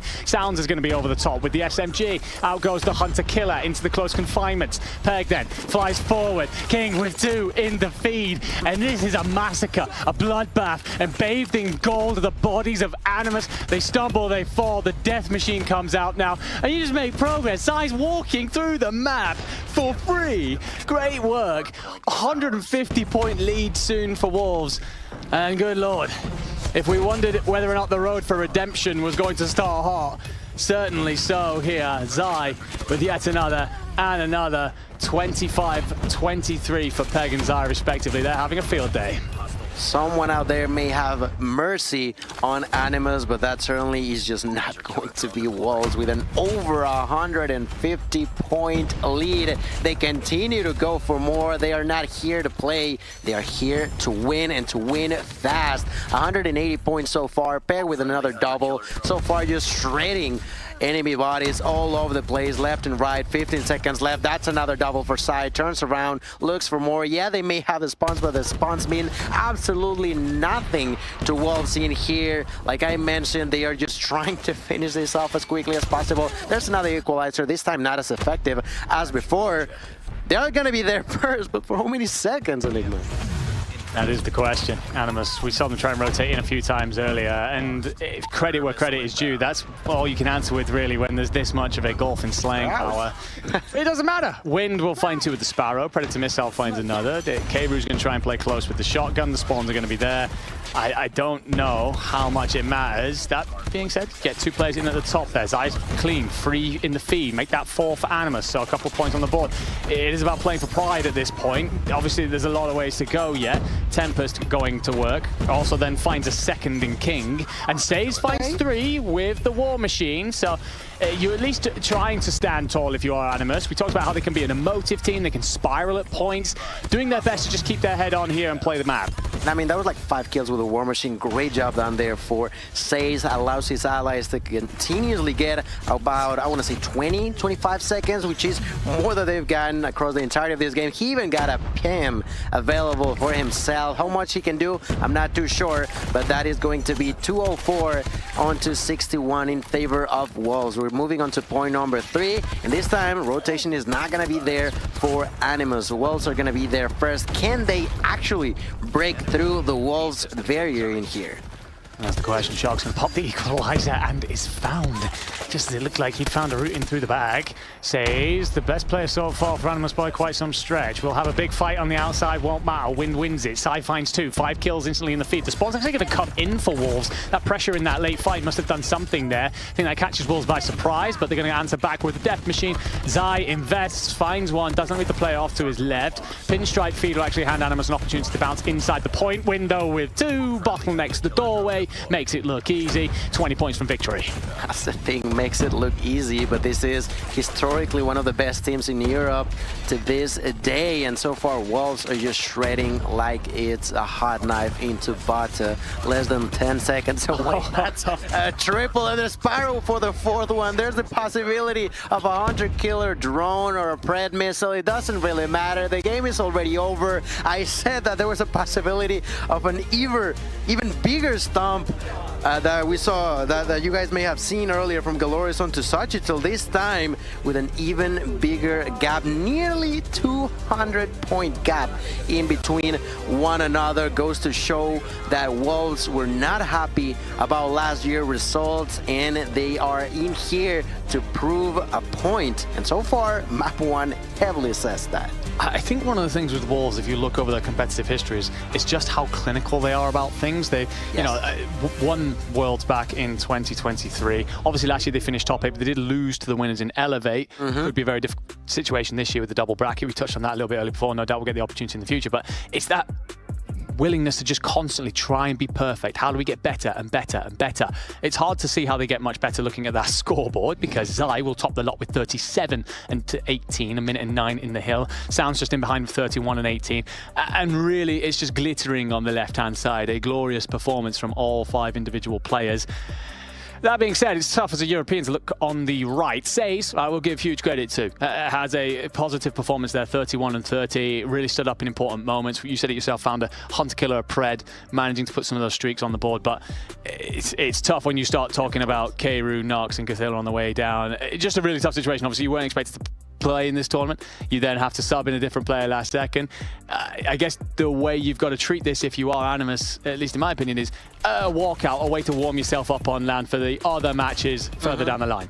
Yeah, that's the most important part. They gotta realize that, well, you're facing off against the team that everybody's trying to beat. It's not gonna be easy. It's not gonna be a walk in the park by any means. Yeah. So you gotta gather yourself. You got to make sure that you are not losing composure. You may struggle, because you will struggle actually against a team like Wolves, but what you do after is going to be the most important part for Animus. That is going to be key for them. No, I fully agree. We've spoken about how they can be emotive, how they can be a team that spirals, and we saw still that they were trying to put up a fight towards the end. They were down over 200 points and still came swinging, So it's an effort from Animus that you've got to applaud. That being said, it's so difficult to look at this Wolves roster and be anything but admire them, applaud them for how just bloody good they are. Every time we move to a different POV, felt like they had 3 piece, 4 piece. Absolutely. Just the operator investment as well. I think there was 1 or 2 moments where you're maybe going, okay, you've done that just to try and make yourself look. But they were very efficient and brutal with the way in which they chained them together and ensured that Animus was spawning on the opposite side of the map, punishing them for every error step along the way. So Wolves looking good. I feel there for the Animus team, but I will say spirits look pretty good. I think that they recognize the underdog situation that they're in, and again, it's an opportunity to sit here, especially coming into the search. We slow things down. That ability for Wolves to turn the screw disappears. Look at them smiling. And maybe you end up with an opportunity of like, look, we can take this mode, try and run with it a little bit, try and have some of our rollouts, our breakoffs, just see how it goes. There's no real pressure, as everyone's expecting us to get bullied here. Yeah, no, and it's going to be really, really important, as you mentioned, to just try to see how much you can fight against someone like Wolves, try to see how much you can do, how many rounds you can take. You said it yourself, the S&D is arguably one of the weakest, or not as strong game mode rather, in the side of Wolves. So how much can you do? How much pressure can you put in the table? How much you can try to face them off? Yeah, it's true, and this is definitely the only maybe glint of hope that you have maybe for Animus, because then you go straight into the respawn. But we get a shot of the players there, and who stood in front of them? San Lee, world champion coach. So it doesn't get much easier as we look towards firing range. This is the toughest task that Animus will probably face all week here in Poland. That being said, if you do manage to make even just put up a good fight, we saw in the last series a 3-0, but there's some close maps. If you achieve that here as Animus, if you at least make it interesting, that's got to be making you feel pretty good about when you step out against anybody else here. If you make it interesting, that's more than enough, genuinely, to face off against a team like that. So that's a perfect way to see it, as we get a general view once again of the players. Everybody trying to get ready for the game number 2, map number 2, as we saw is going to be Search and Destroy on firing range. Will indeed be off to firing range. I tried earlier to kind of talk a storyline into this and be like, well, Wolves did have a wobble in stage 2 of the card mage. Yeah, very different team. Very different set of teams that you're up against. So, but if you are going to find a way in here, if you're Animus, this is, I think, where you do it. You've got to be all on a wavelength, not afford yourself to spiral a bit. You've got to ensure that every round you just chip away. We've already seen some huge clutch moments in S&D rounds through today across all 4 streams. You have an opportunity to write yourself a little bit into folklore for your European region if you are able to have some big moments here individually. As a player in particular, Say's last time out, really good. You've just put up a great map 1 against Wolves. Can you come out and take that into map 2 and continue to prove who you are and stand very proud come towards the end of this? It'd be curious to see. We've talked a lot about how Search and Destroy plays out. The sniper's going to be incredibly important in getting you those first bloods, of course. This is firing range, very evident of that. You get those big long sight lines down the back and front of Tin. Maybe you try and send a big push in through Banana. If you're Anna, try and throw in a couple of different works.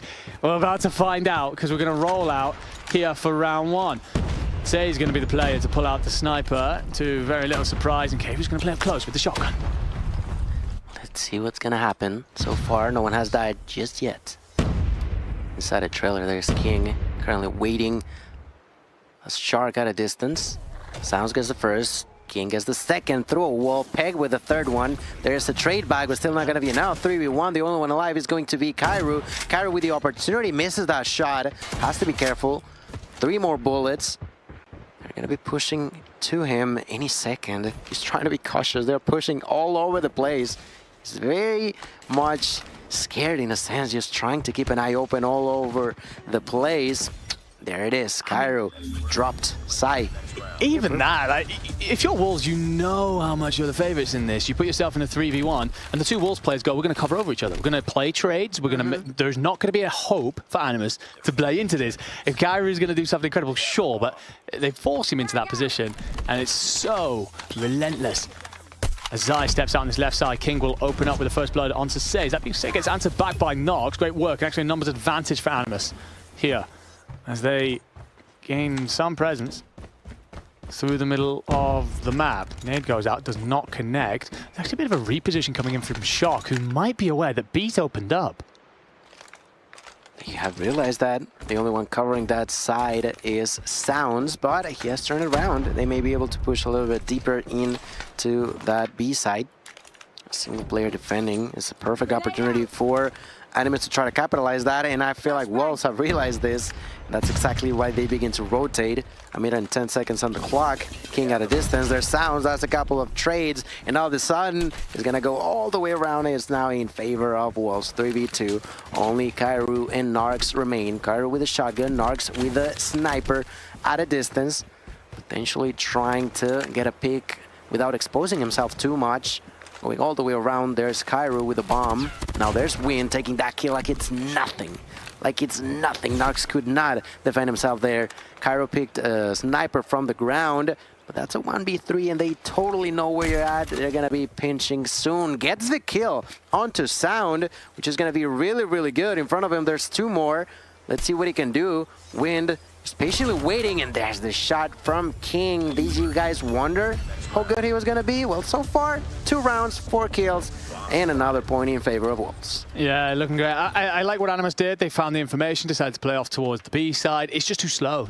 Once they finally get into that position, Wolves have recognized it, rotated over. They shut you down before you ever get that bomb close. So the right idea, just when you're playing against the very best team in the world, you don't have the timing that you think you do.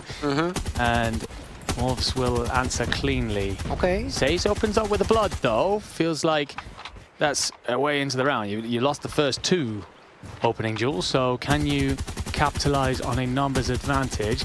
That being said, the last time Wolves lacked a numbers advantage, what they did is put the entire defense on one side and then just control it with that rotation over to B when they recognized that the movement had come through from Animus. EMP! 5v4. What can Animus do? There's the kill from Wind. Great job done pushing into the trailer. Animus has to come up with something. Like you mentioned, when you're facing someone like Wolves, you cannot give them that much time to think, because if they do, they're gonna have an answer eventually. They will find a weakness, a spot, an opening window that they will brutally capitalize on. Right now, there's gonna be Sace with a kill to peg through a wall. That's great for the side of Animus. They're all rotating through A-long. A few nades, a few smokes. It's gonna be disturbing the side of Wolves. A lot of damage onto Wind. Through the smoke, there's Sound. Goes for the kill. Gets taken down. Great opportunity for Animus. 1v3. King with a kill. Immediately backs out. Wants to make sure that he stays alive. There's gonna be Narcs rushing behind him. Great job done. They realized that he was weak. That he was obviously gonna be trying to run away, but he was just not fast enough. That's a really, really good round for Animus. Yeah, like what Narcs does there. It would have been very easy to let King run off and then give him an opportunity to clutch that up, but do no such thing. So we go again, 2-1. Animus draw a bit of blood. First blood will go to Wolves, but instantly answered by Cadilla. Then again, Peg finds 2. So a 4v3 advantage, make it a 4v2 as the Saze is removed off the board. So is Cadilla. And very quickly, it's a hit mark on the snipe as well. And a 4th. Narcs can't go anywhere. Peg has himself a hell of a round. And just as Animus say, you know what, we're actually a part of this matchup. What the hell are you talking about? Vol's good, no you're not. See you later. Try again. And I mean, Peg has been brutal with PKM doing a great job. We don't necessarily see the light machine guns as often, but on S&D you can get a lot of information with it, and that's not only what he's limited to, not only information, but also quadra kill on that last round, giving Wolves 1 more point under their belt. A 3-1 lead in favor of the pack. And now, as we begin round number 5, it's going to be one of the slowest ones we've had. You know, 30 seconds so far, no kills. Yes, yet. Okay, we'll change that as he finds the blood onto Peg. And may decide to squeeze. The problem you have here, Wolves have so much control. Just as it looks like there's a gap for Animus to slip through, the rotation comes in. Wind Alvin finds Kairu and evens the board. So 60 seconds left on the clock. Animus have to make a decision here. I don't think any of them are particularly pretty. It's figuring out the lesser of 2 evils. I will say you've split this defense 2-2. So there is moments, but again, very quickly, Wolves, they're not static. King's going to rotate over through mid, try and get some of that intel to let him know where he needs to be. EMP! Oh, great information there for Sace by throwing that nade. They know where they can be. So far, still holding up a forward on the side of B side. It's not necessarily where the side of Wolves are more heavily invested in. Animus trying.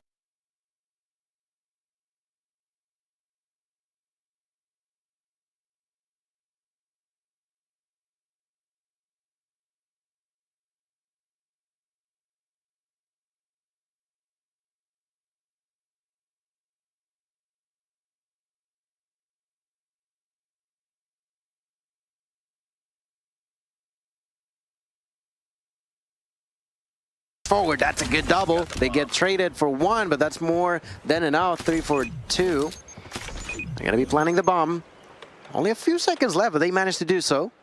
King and Sounds alive. King baiting them out of their spot, and that's gonna be the first. Looking for the second. He knows that they're gonna be pushing soon, so he immediately begins to back out.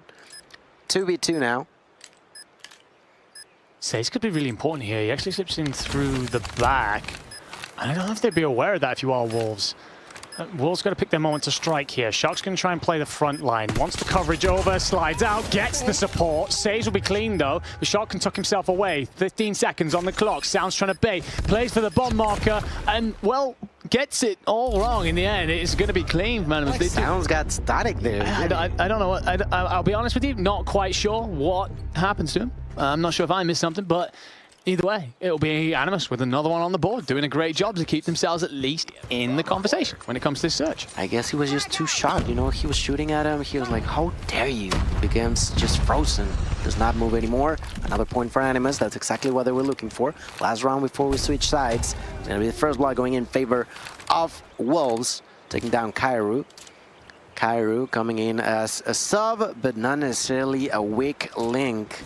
Has been doing so far okay. Shark with a trade, knocking down Sounds. 4v4. Shark with the opportunity for more. A lot of pressure coming down onto V. That's something that Wolves are still aware that they could rotate. They are just so patient, you know. They know that the majority of the Animus players are on B. They don't care. They're still patiently waiting just in case they begin to rotate. Sai with a knock onto Sace. That's a key peek in here.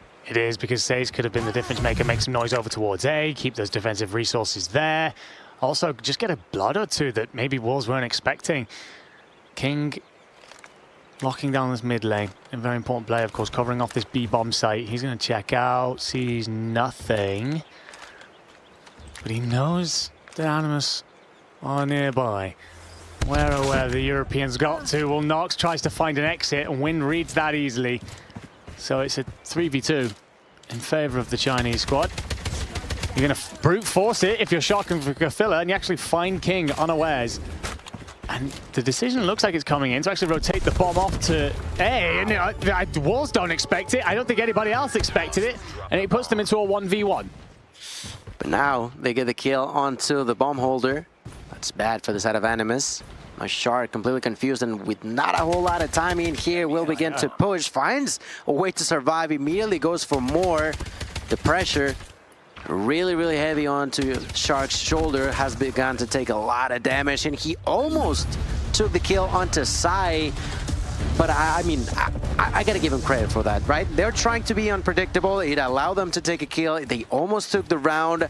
I don't necessarily dislike it, you know. They are trying to be creative, and that definitely caught Wolves off guard. But once again, when they regained composure, although it was a single player, they managed to take the round. We have live spawns. How well is Animus gonna do in defense now? Well, that's the question. Down 4-2. It's got to be pretty bloody good, to be honest with you. And you get very far forward if you're shocked to find the first blood. Will be instantly traded, but Wolves will have certainly raised their eyebrows at that. How the hell did he get through so undetected? Kairu's going to use the PKM just to test. Splinter the wood here. Make sure that no one's tucking themselves off in a corner. Sounds tries to answer back with the Odin. And Wind gets further forward than some of the European players may have expected. The problem on defense, of course, is you've got to split your numbers, so you will be down in this fight.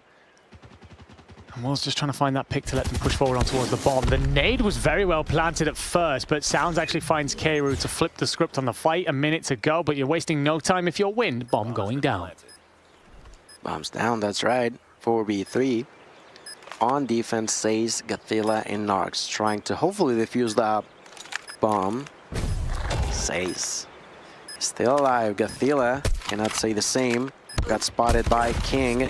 Win with the knock onto Says. All of a sudden, one before, Narcs completely on his own, left alone, 20 seconds left, tries to make something off of nothing, and unfortunately it's just not going to be possible.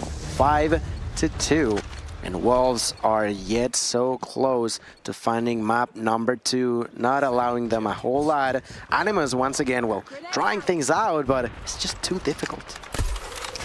I think one of the big difference makers here is the success of two snipers in particular, King on 10, Says on 2. I think gives a lot of the story here. Snipers controlling so many of the lanes that you have here on firing range. I mean, because Says isn't really able to get into the fight, his boys are having to push through areas unprotected. Whereas King, he's looked great on his return to this roster. It's slow and steady progress, but Wolves are certainly finding progress, and well, that sums it up. King finds Says for the first blood here in round 8, and the decision has come in then. We're going to back off from B, set up our A hit again. Yeah, those are really, really important at the beginning, and like you mentioned, King is the one doing the work in comparison to Says.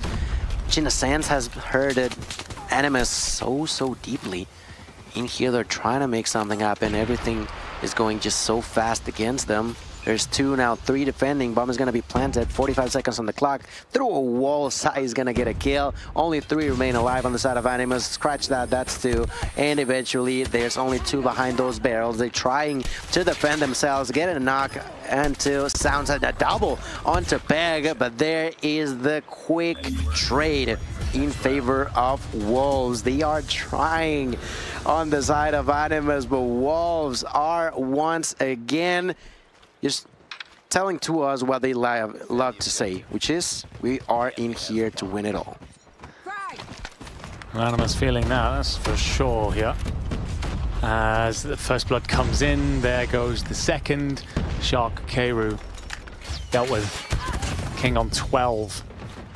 Peg pushes himself closer to double digits, shotgun in hand, squeeze forward, a 5v2. One more for the double digits, and Peg finds it all to clean it up and make it 2-0. And while there was a little bit of resistance they're just chilling. Early stages, Wolves, well, they make it comfortable in the end, and I don't think there's much more comfortable than hitting a nice stretch at the end of a map and say, well, this land stuff's lovely. We could do this all day. Absolutely, that's exactly what they are showing to everybody, including their opponents. They are just, you know, it's a walk in the park for them, at least so far, has been against Animus. It was a 250-62 victory on Hardpoint, a 7-2 victory on Search and Destroy. And as they begin to think, I don't even think that at this point Wolves are thinking about map number 3. They're thinking, okay, our next opponent, who is it going to be? I agree with you in many senses, and part of that kind of comes back to the map pool that we have. We'll get to that conversation. Let's take a look at the scoreboard.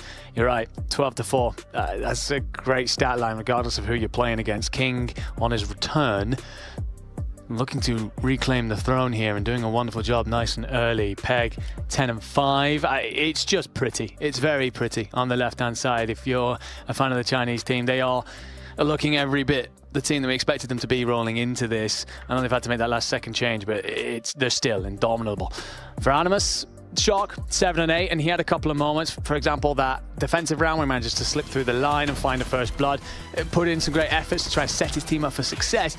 I think the problem is, for every time for Animus, is Wolves very much dictated where they wanted those fights to happen.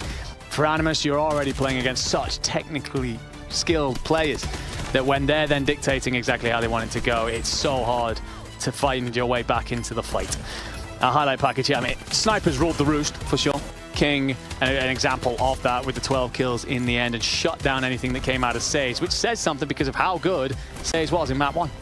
That fight of the snipers was just so good for King. And I mean, he was not there originally, right? It was Rice. Stuff happened. They had to replace him. King even was technically retired for a few months. They needed for him to come back. He does. triple positive. Just like that. He is just that kind of guy, proving to us that, well, no matter what, the skill is still there. Form is temporary, class is permanent, is the phrase. Absolutely, I think absolutely. that sums King up. Coming in and just reminding everyone, yeah, by the way, I'm still one of the best players in the world, and don't you forget it. But yeah, they're looking great here. I guess it's a weird one for this Wolves team, because as you said, they're kind of thinking, okay, well, let's get through this next map, sure. They've got to, this will feel like a bit of a going through the motions for them, but opportunities to explore your map pool, opportunities to explore a few different things. How comfortable do we feel with this? Like, that's got to be what Wolves are trying to do. And considering their attitude to improvement, to how they approach perfection, I think that's what they're doing. Like, we're sitting on the desk and kind of like, okay, this is very one-sided. Wolves will understand that without a shadow of a doubt, but they'll still be going, how do we find ways to grow from this? Absolutely. That's the important part, right? At the end of the day, even if you're not winning, you have to be learning. What can I take away? What worked against them and may be working against other teams? That's something that Animus has to make sure are learning from in order to, well, what's coming next? Because, I mean, it's sort of safe to assume that Wolves is going to take it. It's a little bit safe to say so. Kinda, you know, it could happen. It could happen. So then you got to be thinking also about your next opponent too, which is going to be, or should be going against Amigos. So what are they going to do against them eventually? I agree. It's good to look at it on the flip side, where it's kind of, okay, well, for Animus, how much can you learn from this whole process? Right? I mean, growth comes on the other side of pain more often than not. Certainly feeling a lot of pain right now. So what could it do for you? I think if your saves after your performance map 1, you're probably like, okay, I can hang in these respawn modes, and that will breed some confidence. I think for some of the other players, it's a case of, you know, can you look at this and go, all right, but we rotated pretty well in the hard point. We tried to set up defensive lines. There was moments where they would clear out portions of the map. Solid investments of operators in the search. You could clearly see they had some of the right thoughts. For example, we're going to pick up the information on A, rotate the bomb into B. It's just, there's so little time compared to a lot of the other squads that you're going to play, but it's still the right idea, and that's where those leaders in the team, the voices, I mean, we're looking at Gatilla there, and he's laughing and joking. If I'm in that squad and I'm suffering right now, I'm feeling glad that that boy's in my lineup. Yeah, no, and it's actually a really, really good point, because at the end of the day, maybe the gun skill against Wolves, you're going to struggle, but if you are organizing yourself right, you're definitely going to make a whole lot of pain onto another opponent eventually. And now, as we begin map number 3, we are going to get to see even more action between the Wolves and Animus, and Wolves are starting with a 3-piece.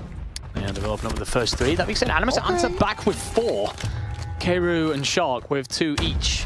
Great stuff. Just as all hope seemed lost towards B, they managed to squeeze forward into Zig. Keiru will find one, but instantly traded by Wind. Gatilla here going to be just covering over poolside. But the problem is Wind is actually squeezing through the middle, so that's going to split any A and B defense. That's going to allow you to start to surround or just stop the reinforcements coming through. Being said, Animus find 3 kills. King is still going to be here to at least give you driveway control, but Animus, they're refusing to be pushed over and even have a 3-life lead. Okay, not too bad, not too shabby. Here, Shark still alive. So far, with a 3-weapon combo. Can he go for more? He certainly can. Goes for the 4-1, takes it like it's nothing. He was distracted. 19-11. Great job done so far on the side of Animus. Can they keep it up, though? That's another kill there for Shark. Eventually gets knocked out by Sai, but the damage done. Only 22 seconds left. They're trying to push towards Bravo. The only one there is going to be, I think that was Wind, but he got executed. And now, time's running short, and so are the lives. Great work so far from Animus. They've just not going to get ahead of themselves. They've just got to think about the fights directly in front of them. 5-life difference. Wolves going to have to dive. And, well, they need this time to come through if they want to slow it down into a bit of a TDM. That being said, 10v4 won't suit them. Nox going to squeeze. Did you need to by yourself? Probably not. But you could play for the ticks here. Hunter Killer going to be in the hands of Zion. He decides to invest. Finds Shark direct to the teeth. But will be eventually cleaned up. 6v2. The 2 remaining is going to be King and Wind, both with 3 kills apiece. And the 4-5 of Animus start to roll forward. You've got to make sure you do it together, and Nox is going to be there. Supported. The trade comes in. Animus will take a clean defensive round. off the opening engagement, when Wolves suddenly walked in and picked up 3, you and me gave each other a little bit of an eyebrow raise. Animus very quickly flipped the script, and that's a great sign of a team that are not spiraling, as we said would be one of their problems potentially coming into this tournament. And I mean, that's just huge for them. You got to know that when facing Wolf is not going to be easy. So even if you're not taking the upper hand, it's understandable. It's completely understandable. And like you mentioned, they are not falling apart. Look at that. 5 kills like it's nothing. They have cleaned them up. They have managed to successfully, once again, put Wolves on the bad end. That's a double for Kairu using the Tempest, looking for the triple. Let's see if he can do it. He's got the help from his ally. Not going to be enough, though. They get knocked out, but still, the damage there. There's a War Machine being used by Sounds. How much can he do with it? Wolves, for the first time, struggling a bit against Animus. I mean, you find 2 ticks if you're Animus. You're refusing to be disrespected, refusing to be counted out, want to be part of the conversation. But they're going to invest the Annihilator here, looking to control. Can you line something up? And the first going to peek. Shot does not connect. Second does, though. Great find onto Wind. So now you can clear out what's left of B. You got a 7 life advantage. You find yourself 2 minutes on the clock. This could go anywhere. Equalizer then from Shock. Squeezy finds 2. Great work. Pushes into the spawn. God bless anybody who's here. And Peg does very well to at least shut him down. But the points come through. 9 lives up. Wolves suddenly feeling the European pressure. Look at that. 18-11. Double kill for Sounds. He begins to push for more. Shark's going to say no to that. There's going to be the Annihilator by Sai. Out of distance, Gothila doing a lot of damage. Not going to be enough. Double kill for Sai, going for the triple, taking it like it's nothing. The 100-killer drone, though, going to shut that down rather quickly. That is exactly what they needed, because the Annihilator was swerving like crazy. Now on the opposite end, there's Sage with the War Machine, taking 1, opening more room with a double, and immediately allowing his allies to come through, and that's a triple with the War Machine. Only 4 lives left. No, the side, like you mentioned, Wolves are struggling. Wolves are with the backs against the wall, against Europe, against Animus. Ladies and gentlemen, this is just wild. All over the place, dominating a team so strong as Wolves is something that very few teams can say. 2v8. 1 minute 20 on the clock. Peg's decided to invest the Death Machine. Surprised by that decision, but Sage would be welcome. You find the second Gothilla, you find 3 in Keiru. Do you read the 4th out through the backside? You do, and you get it. Make it a 4v1. The problem's going to be, for all the great work that you've just achieved, and the Predator Missile's going to come in to find another. It does make it a 1v3. You have a tiny bit of the Death Machine left. No, it will go. So you've got about... There's no way, right? 20 seconds to push forward here. There's no way, right? Surely not. Surely not. Pegs hit the flank through the stairwell. Do you read it? You do. Keiru shuts it down. Otherwise, a clutch of a generation comes through from Peg. But okay then, Animus up 2-0.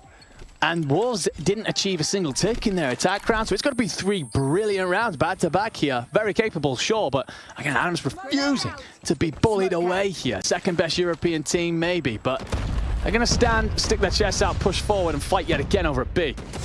Okay, I dig it. I like it. Animus, I see you. Doing a great job so far. Stays pushing for more. He knows his 1 shot. Not going to be possible, though. Win with Sparrow. Going to take it double. Immediately pushing for more. Wolves are done with what happened so far. Triple kill for Wind. Immediately trying to go for those objectives, and that's exactly what they need to do. Side of Wolves already losing 2-0. Peg pushing for more. Not going to be possible. The Claw Machine used by Narx. Also the Tempest by Kairu. Not a whole lot with the Claw. Tempest gonna take 1. Kairu pushing for more. Can he do it though? 22-22. They are quite even, but I feel like so far that is good enough for the time being in the side of Animus as they're defending. Keiru with the Tempest here. What else can you get from it? That's a little hip fire to find another. And it's been, dare I say it, light work. Animus looking good. Up by 4 lives. 30 seconds on the clock. Like we said, Wolves are making pressure at B. They're making good progress here. You do have a Death Machine to invest should you wish. A War Machine, my apologies. Speaking of which, says not far from his own. Sound's going to continue to control top here. Narc's going to squeeze forward, finds nothing with the Type 63. Wants that engagement over distance anyway. VMP going to ham with Sounds, 13-10. But bit by bit, blood by blood, you are finding this second tick if you're Wolves. But for every traded kill, for every answered blow, Wolves look ever closer to being 3-0'd in this. There's 2 operators being used at the same time. Annihilator on the hands of Gothila. need to put the pressure back on because they have lost the control of the round. 7-6, slight advantage in favor of Wolves. Annihilator by Godzilla still alive. Plenty of time on the side of Wolves. There's going to be the pick onto Godzilla, and all of a sudden pressure is now against Animus. 7-5. Good pick. Says gonna have support here from Nox. Recognize one's close, but not that close. Wind finds one. Peg finds yet another. 2v4, 1v4. Nox, what can you do? It'd be something ridiculously heroic here as bodies start to squeeze towards A to force you into the fight. And you can see that there was a consideration to try and push Nox out of the spawn, but, well, they waste no time. Sounds cleans things up with the War Machine. I will say, Animus, I think they sensed an opportunity to close that out, invested a hell of a lot. To watch that suddenly evaporate in front of you will be really tough and allows Wolves a bit of light in the tunnel. And I mean, I do agree with the investment. It would have been great to close it up with 3-0 fashion, but it is what it is. You gotta move to the next one. War Machine by 6 at a distance. Can they do it this time around, though? They have already taken an offensive round. Can they do it again? The second best European team putting up a lot of pressure onto the Wolfpack. In here, Godzilla gonna bounce inside of B. There's the defense at a distance by King, using that type 6-3. Great job done there, taking another kill into Kairu, turning around, doing a lot of damage, a lot of back and forward. This is the closest map so far by a long shot in here. Sparrow will find a kill and give you Zig control, and well, also finds kills into spawn. 3 in the feed. Peg Wind making light work of some of their opponents. Say he's going to play out of bed, and we'll have players arriving into pool as well. The problem you have is Wind is just controlling stairwell, which leaves you a sitting duck should you cross his path. Nearly finds the third and all of that as well, but will force Shock to take his time, which should set him up for his teammates. Peg, Death Machine, just going to try and, again, cut off this portion of the map, not give Animus any route through, and an 8-life lead. Wolves coming out here in round 4, exploding, and Peg will go big for 3, make it 4. Is there any more? Runs out of ammo, otherwise it certainly should have been. 17-5, and well, as easy as you like to send us to round 5. Okay. Wolves were definitely not happy about losing 2 rounds back-to-back. Now they are the ones on the bright side. They take 2 for 2, equalizing this. 1 more round. Final round of control. Can Animus actually push it to game 4? I would be surprised if you told me that at the beginning of the match, but so far they're still 1 step away from doing so. Can they actually do it right here, right now? Sai with the Annihilator will take 1, immediately pushing through mid into this kitchen. Wait for the kill, takes it like it's nothing. That's a double against Shark and Narc. Predator missile from up above, takes another and a triple. Immediately pushes for more. That's a quadra. Still has a few bullets. Make it a 5th one. No one can stop Sai, turning all over the place, just annihilating anyone who dares run his path. Out of time with the Annihilator. Still more than enough here with a 100-killer drone. Finally gonna get killed, but the damage is done, and the advantage is heavily for the Wolves. Great work from Zai. Incredible investment, took control of mid and never let go. Nox going to bring the claw into things. Do you read Zai? No, you don't. Zai does great job to find both that were threatening in the spawn. So Animus, just they try and squeeze the reinforcements. Zai says not a chance in hell. Plays out now. A's captured. 1 minute 50 on the clock. 9-life lead. Sniper shot's actually going to miss. The Tundra over the heads. King trying to make this look pretty. And Wind and Peg will find kills. Will say, for all Animus are trying to do here to squeeze out towards the spawn, if you can get control, if you can cut off some of these reinforcements, give you an opportunity to fight back for B.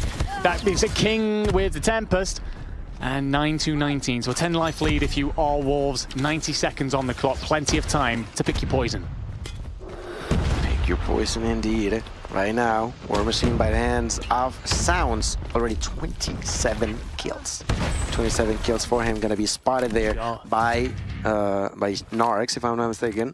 Peg, 28 kills, pushing for more, only 5 left, taking it like it's nothing. Yeah, they may have sweated a bit on the side of Wolves, but immediately began to change it around. Only 2 more. That's Kairu, that's Saze. They're trying to defend themselves, but Kairu is going to fall to the ground. Saze is the only hope in a 1v14. There's not a whole lot that you can do in this situation. Brings out the War Machine, but through the wall, with yet again the Death Machine. Peg will take it. Wolves will do so.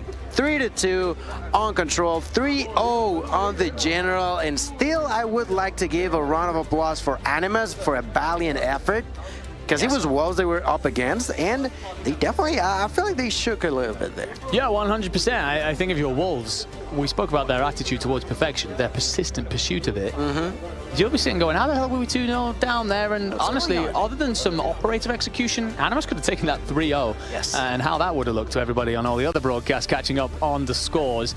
But look in here with Animus. I think that they can hold their heads high.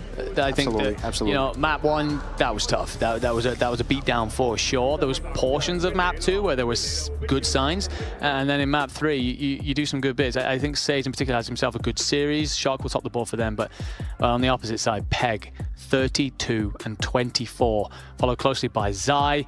Sounds, well, I mean, it's a great game for all of them, really. King probably the player least so, but he popped off in map 1 and 2, so you're all gravy, you're all good. This team looking every bit the team that are on the road to redemption for sure. Of course, previous world champions littered through this roster, and well, Animus felt the full force of them.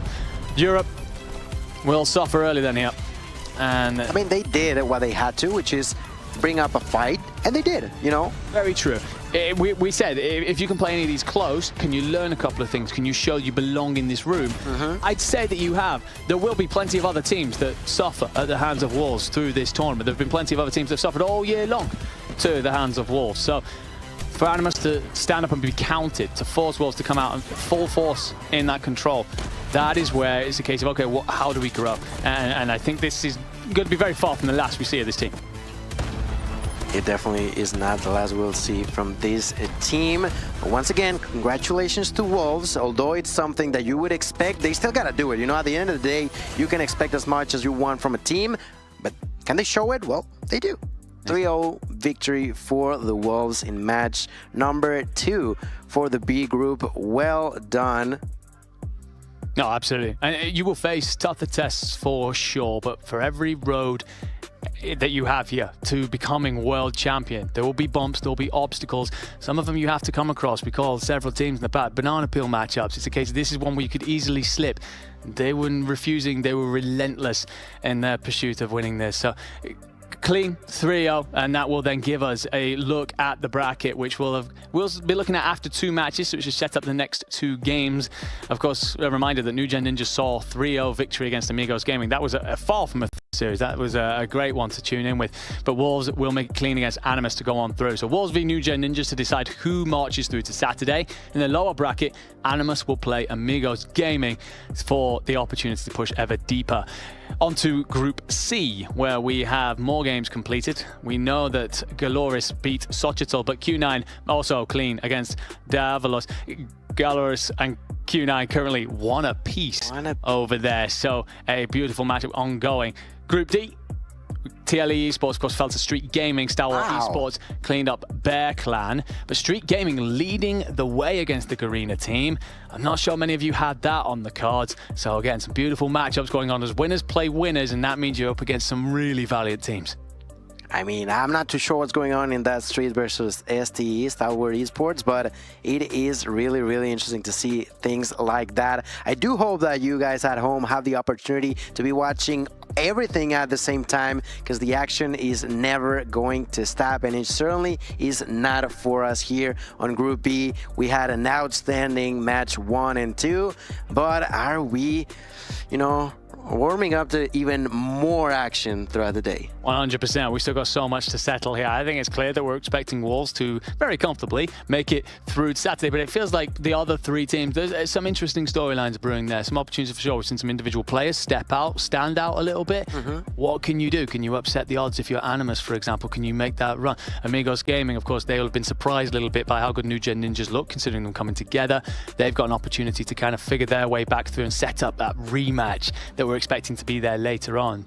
New Gen Ninjas, of course, representing that Indian region with as much pride as possible, considering your circumstances. So much of that to come, but not for a little bit yet. You and me, my friend, we're going to go get ourselves a little bit of something. I suggest you do it at home as well. We've got a long afternoon yet. 3 more games here on B Stream and across the other 3 streams today. So much Call of Duty Mobile action here at Worlds. We'll see you on the other side of this quick break. I think it's everyone. I cannot say. I believe the greatest of all time will be, his name is Sai from Wolves. He has achieved a lot of MVPs. In my opinion, PJ and Unzite are really demons in the game. I think the best tactician player right now is Zai. The best tactician, I think it's Zai. I think the best tactician player in this tournament I've played against, it must have been Susano from Elevate. For sure, it's Lucasin from Galleries. Recently, from recent tournaments, it will be PJ that has, I believe, the best aim. Zai. I think the player that has the best aim would be Lucasin. In my humble opinion, I think Lucasin has the best aim in the game. I've seen his gameplays. I think his aim is really good. I would go with Oling from Q9. Due to trophies and achievements, will be Sai from Wolves. Right now, I'd give it a Zai. I think that gold must be Zai.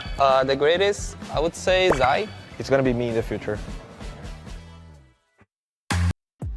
Good morning, good evening, good afternoon, wherever you are, ladies and gentlemen. Welcome on back to the Call of Duty Mobile World Championships here in Katowice, Poland. I'm Enigma. I'll be one half of the duo, of course, through the rest of the days. We've already done 2 games alongside me, Gil. Gil, we've had some brilliant matchups already, some standout performances, some interesting moments as well to kind of talk through. Anything that's really stood out for you in our first 2? Genuinely, that control between Wolves and Animus was quite interesting to see, because although they didn't eventually get the victory on the side of Animus, it proves that they've done their job. You know, they've tried to better themselves after what unfortunately happened for them when it came down to stage 4, and well, they have been given a second chance to, you know, be at stage 5, and they're definitely trying to capitalize as best they can. 100%. I mean, you are going to see 3-0 on your screens here, ladies and gentlemen, but let me tell you, the control, worth the watch. I mean, you and me went back afterwards in the break, and the talent room was kind of like, was it really a 2-0? And I was like, yeah, it was, yeah. Pretty close games. It was pretty good, and we've had a great time already. The first game as well, it was a 3-0 on paper, but it certainly wasn't in the way it played out. Some very close maps. I don't know how much that's going to change here, because of course we've got 2 teams coming up now, both coming off the back of victories. It's Wolves against the New Gen Ninjas. Let's start off with New Gen and talk about them. Now obviously we've already seen them take a 3-0 today. That was against Amigos, but this is a team that has come together very last minute. We're literally calling them team last minute. This is 2 players from Godlike in Warden and Viper, and 3 players from Seoul in Marvel, Fran, and Ches. We were asking how would they work. We got an interview with Marvel after their victory, and he said, if anything, we seem to have completed each other. Is that what you're seeing out here? Absolutely, absolutely. And that's exactly what I thought that could happen, because when it came down to the side of Seoul, they were lacking a little bit that in-your-face kind of playstyle, which is something that Viper and Garden have been able to perfectly bring into the table. But Viper, we've seen him, how deadly he can be with an SMG. Garden, every now and again, with a shotgun as well, has been really, really good for the squad. We see them in your screens. And I agree. I definitely agree with Marvel. That is a key part that, in a sense, they were missing. Because Marvel, of course, with a sniper, Jess usually with an AR, with Viper and Garden with SMG and shotgun, respectively. It is just tremendous to have them in there. It has been a fantastic watch. So many questions were obviously thrown up in the air, not just in our minds, but in theirs. But they seem to be answering them quite quickly. One of the other things we got from that interview is that their best mode is hardpoint. not sure that that's something you ever want to have be the situation when you're coming up against Wolves, who are a ridiculous hardpoint team, as we just saw with an absolute clubbing in map 1 against Animas. That being said, this New Gen Ninja squad have impressed so far, and that man on your screen right there, Viper, an insane clutch up in the S&D to get them that map 2 at a point where that could have allowed their opponents back into the series very much so and turned the tide.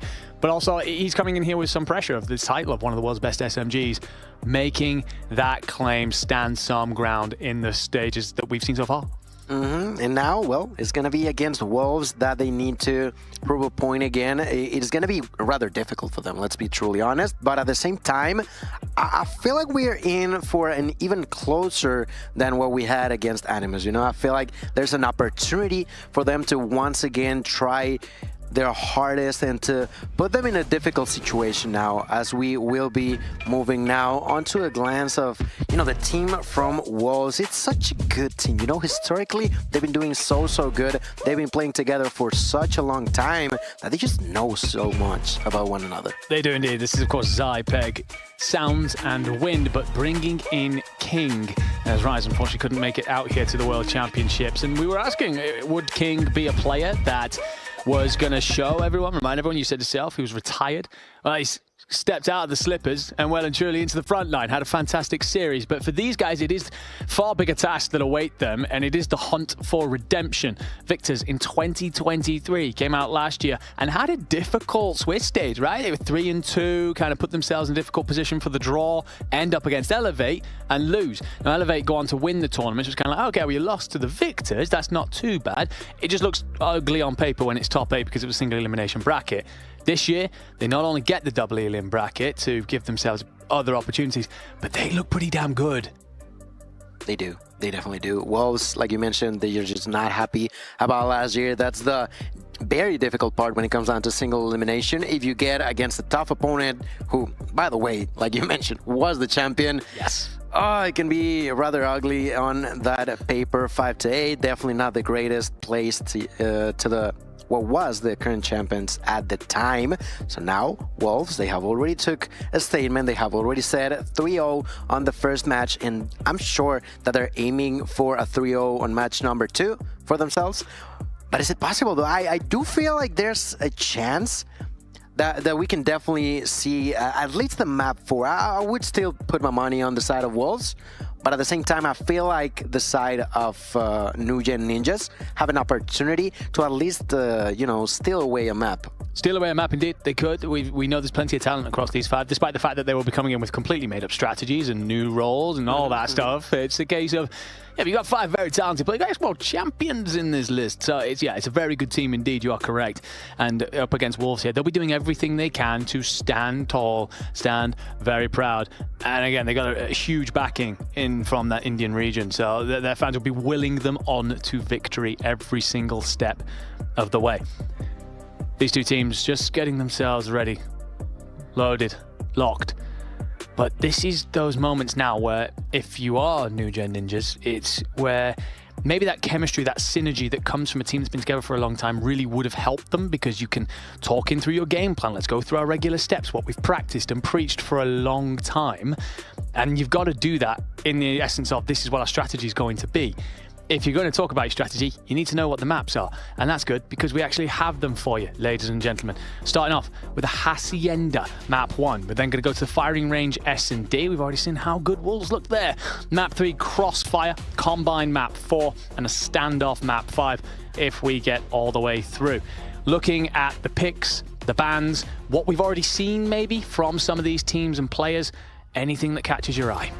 Definitely has to be that Hacienda hardpoint. I feel like arguably was not the greatest on the side of Wolves. We've talked about the fact that, well, it's very difficult to compare when you're facing against the China region, but at the same time, that's an opportunity for the side of New Gen Ninjas to try to capitalize on early on. It is, and also what it is an opportunity for Wolves to try and expand their map pool a little bit. You very correctly point out that for all of their performances through this year, Hacienda's been a bit of a struggle, bit of a weakness for them. It's a very light chink in the armor, but it certainly exists. And it's a case for them of, okay, well, can we just close that gap? Make sure that there is nothing in this entire map set that we go onto feeling uncomfortable. So we're going to find out whether or not they can do that. If they make this very comfortable in terms of result against New Gen Ninjas, then you'd say they've done their homework, they've done their VOD and getting ever closer to their pursuit of perfection. The rest of that list, of course, it's difficult because hardpoint and control, this team is so good. So good. We saw New Gen Ninjas earlier manage to take a close control on Crossfire. We will be back there, and they did a really good job in that round 4 of recognizing the tick situation, the life situation, and then investing into a way to make sure that they managed to see off that, get that round 5 defense.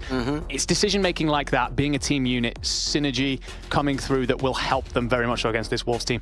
I think anything less than that, this might be a long series for them. And absolutely, it's important for the side of New Gen to make sure that they are not necessarily playing the same way they did against Amigos, because I feel like against Amigos, they were sometimes a little bit late when it comes down to rotations.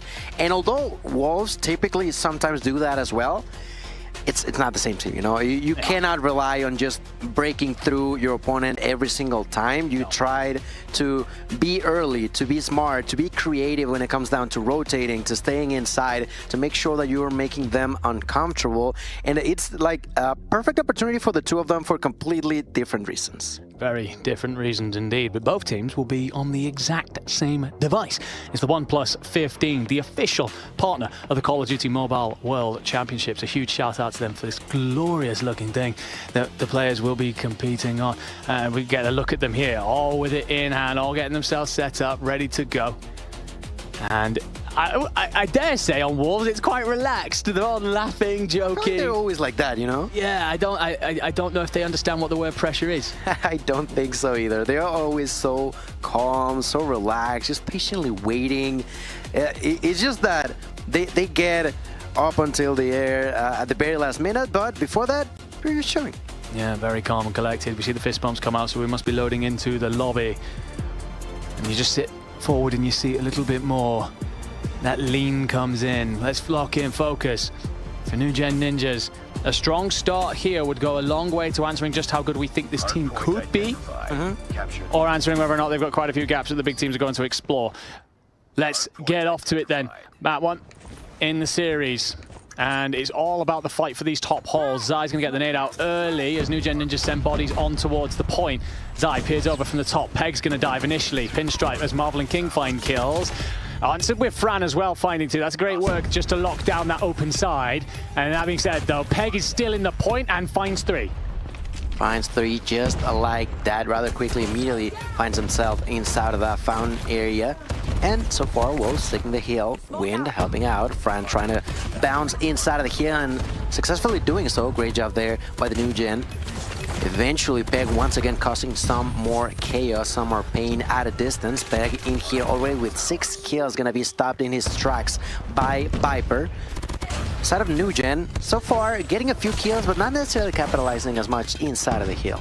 No, it's not as efficient. Wolves will hold the slender lead. Of course, P1 at this point, it's more about making a statement than anything. Don't want to be too worried, but setting yourself up for that rotation to 2. Will be currently spawns in for New Gen Ninjas. That being said, it's not clean. You do have presence if you are Wolves. That is now removed from the board. But the fact that you've managed to get over there and be a nuisance means there's no defensive line really for New Gen Ninjas. It's an instant battle on the front line. You won't get breathing room. Wolves find King 2 kills, but then answered back lovely by Fran to send them packing. That's exactly what we want to see on the side of New Gen. It was about 13 seconds of heal time. That is oh so sweet for the Indian team. In here now with the opportunity to continue to fight inside of the heal side, basically just trying to survive, managing to do so for the longest time alongside with King. King now going to be executed by Jess, and that's going to be more control for the New Gen. Now Sparrow used by Jess. That's a double, that's a triple. Going for the next one now, throwing a... Ooh, the opportunity of the War Machine. A great job done, a great execution, and that's exactly what we wanted to see. A lot of good strategy on the side of New Gen, and because of that, they're going to be closing that gap. I was initially worried about the fact that Wolves were so close, but New Gen Ninjas dealt with that pressure just fine, and I agree with the call out. Bring out the multiple operators there. Look at Jez already there. It's great work, yeah, and Jez on the rotation. The Wolves recognize this. They're actually going to be caught by surprise. I think if Jez activates at the right time, he'll find himself a whole handful of kills. He makes himself a bit of a nuisance. That's going to allow his boys to squeeze in from the other side. Jez might fall, but can you get this be the route in for your boys? And the answer, well, it looks like a relatively resounding no. For all the great work, Wolves win the fights in the Death Machine just to ensure that you clear this out. As Zai starts to push up towards Flowers now. This will try and hold the spawns. Great answer, and there's 3.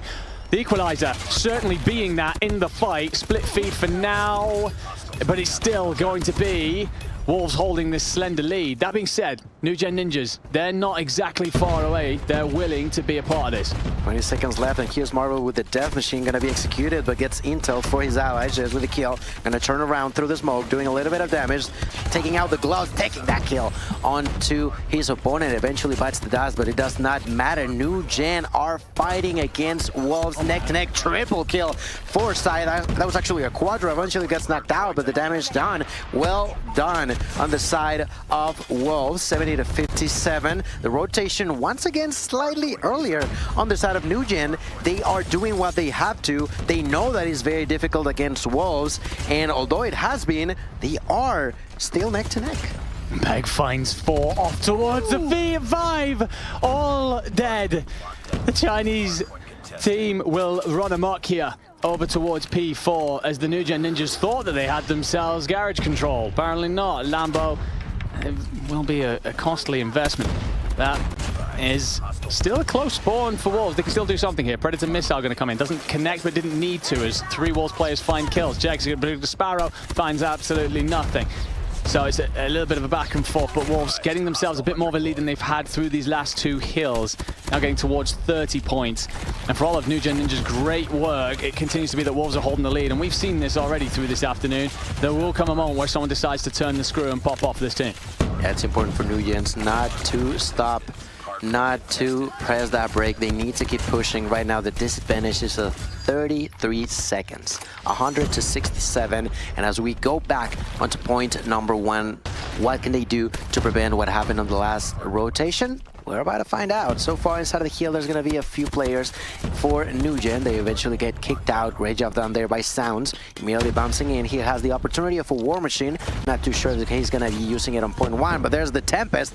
Double kill for King onto Jess and Marvel. Sai doing what he does best, which is executing the enemy's health bars. And in here, once again, Wolves are going to get the control of point number 1, and arguably even more so than they did on the first rotation. Well, also, they managed to lock themselves in from P2 side, so this time they won't have to worry about hitting that rotation as much as last time.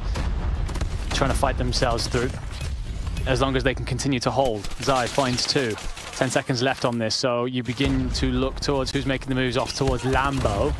We will have a swimmer in Jez who's trying to slip the net a little bit. I actually think he's on checkers.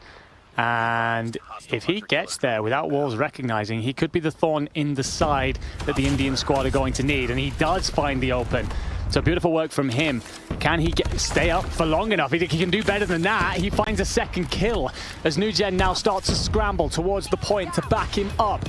War Machine invested by Sounds recognizes that Lambo could be somewhere to scope away a lot of time. And as he finds 2 kills, including 1 in the backline, now starts to light up lobby. This is where Wolves, well, really what they want is a whole heap of time. They've finally been given P2, but New Gen Ninja's refusing to go away. And I mean, I feel like this Lambo point has been really, really solid for the side of New Gen. They've been doing a super, super good job of at least keeping control or fighting against their opponents. Look at Viper once again with the opportunity to cause some more pain. Gets taken out, does not matter. There's still an ally inside of the heal, and that's what they've been doing best when it comes down to this heal. Great job done by the New Gen. 15 seconds left. They're still fighting inside. Fran is going to be bouncing in with his allies, and because of that, the disadvantage is barely there. You can barely see it, and even as they begin to move on to the next hill, they're actually going to have a point advantage. I'd argue this is by far the best passage of play we've seen from New Gen Ninjas so far. It's a case of that could have been a very bad situation. You not only turned it into not the worst pain in the world, but you are somehow an advantage throughout all of it. Just refusing to be battered by this Wolves technical prowess. All 5 of these players willing to stand tall. look on out over now. 126 to 124, split by a hair. King with the XM4, gonna work, finds Warden. And they've managed to push the spawn into the backside. New Gen Ninja's gonna be squeezed. Important fight for Marvel to win. This will give him top control, which should have allowed you to look at. That being said, he instantly dies, and King on yet another Tempest. And how good he has been with it, and how patient and how persistent. On to 29 kills, leading the way. Oh, never mind, apologies, my math is wrong. Peg is going to be actually up there with 34. Ridiculous number, really, considering where we're at. But look across the board. All 5 of the Wolves players, so many kills, but the New Gen Ninjas so efficient with theirs. That's exactly what I was thinking about. The fact that maybe they're not getting the most kills off of this scenario, but they are making sure that they don't completely lose control of things. Yes, they're behind by about 30 or so seconds, but they know how to move around. They know how to continuously improve the way that they're rotating to cause more disturbance on the side of Wolves. Now, they gotta make sure that they don't completely lose control in here. There's 2 players inside of the hill. One of them with the Sparrow, who did not take a whole lot of value in there, and they have actually broken through quite quickly. I was doing a great job to get themselves a little bit of a lead, but New Gen Ninjas are just doing what they do best.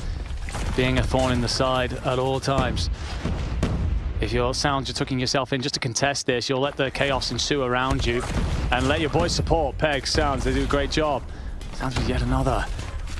Jez and Viper tried to answer. An important player in this passage is going to be Fran, who's trying to set up some sort of pinch play, and Jez, well, he takes himself out. If anything, that's a worst case scenario after the investment. That's gotta suck. That's gotta suck. But he got that kill. Sai gets executed as well. More control going in favor of New Gen. They are just neck to neck, side to side, oh so close to one another. Even if that means just throwing your body in there, even if you're getting killed, at least your opponent is not getting too far ahead. Only 18 points split between these 2 teams, and we get to see Sai with the death machine, but great job done on the side of New Gen to avoid their enemies going too far ahead. Back to P1. First time we saw this, it was Peg that took over a little bit to give Wolves a slender advantage. Second time round, it was a bit more even kill to even split, and that gave New Gen Ninjas the opportunity to play very close to P2 on that rotation, hand them what was a very good passage of play. So for Wolves, it's about ensuring that you don't slip in the final moments of this hill. Take control of these upper halls. And they're doing a good job of that right now as more kills come through, and New Gen, they're spawning all the way back towards Boat. Incredible job done here for the side of New Gen. Inside of the hill, I believe that was Win, but he was killed. 20 seconds left before we move on to point number 2 that, let's remember, has been the money hill in favor of New Gen. Right now, they're not losing by a whole lot, which means if they do manage to keep the control once again, it's going to be huge for them. But this time around, though, it seems like it's actually going to be Wolf who get there first. Do find the kills to squeeze out through Rockside. Marvel, can you play it through water? It's a great read by Zai. Saw it coming instantly, and the second as well. But that being said, Warden's in through the back, could play for spawns. New Gen Ninjas have control of this now. They can continue to hit this over and over again. Wolves gonna have to play on the front foot. Wind here to answer that. Can you find the players in the driveway? Peg with the equalizer will certainly shut down the pressure from the front, but that spawn comes in still at close. Jez will be absolutely bemused by how the hell he gets in there, and don't worry about it, so will Wolves eventually. Found 3-4 in the feed for Wolves. You've done enough, you've trickled over 200 points. Could this be when they start to extend a lead? So many operators being used by the side of Wolves. They knew that this was an important heal for them to take in their favor, and by doing so, they are actually managing to get a really okay advantage in here as we are approaching the end game of map number 1. Ladies and gentlemen, the Sparrow by Jez is going to be a triple. Oh my God. Quadra continues to cause control inside of the hill, then turns around, gets executed, does not matter. That's going to be at least preventing Wolves from keeping the control alive. Now, they're going to be thinking about the next one, but that was such a key part for Jez to break that momentum that Wolves was getting. No, 100%, but the rotation's in, so they've got to break, and Jez will find players in office.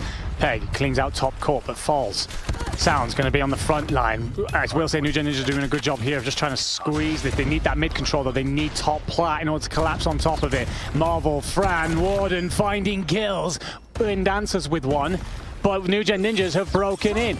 So they're now 20 points behind, 40 still to play with on this hill. Get this right, you take the lead. You can't win it here, but you can get pretty damn close.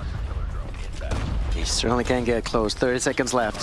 Side of Wolves is going to stay inside. Great execution. 50 kills for Sounds, who continues to cause pain onto the enemy's souls, into the enemy's hearts. In here, there's going to be 2 operators being used by the side of NewGen. They're trying to break through, not going to work out. The next one, that's a 3rd operator. That's Marvel with a death machine immediately bouncing inside, getting 1, going for 2, getting executed himself by Satellites Are Alive. 10 seconds left. 2:25 now in favor of Wolves. Slightly behind, there's the side of NewGen trying to fight for the few seconds. That's no longer scrap time. That could be the difference between a victory or an L for both of these teams.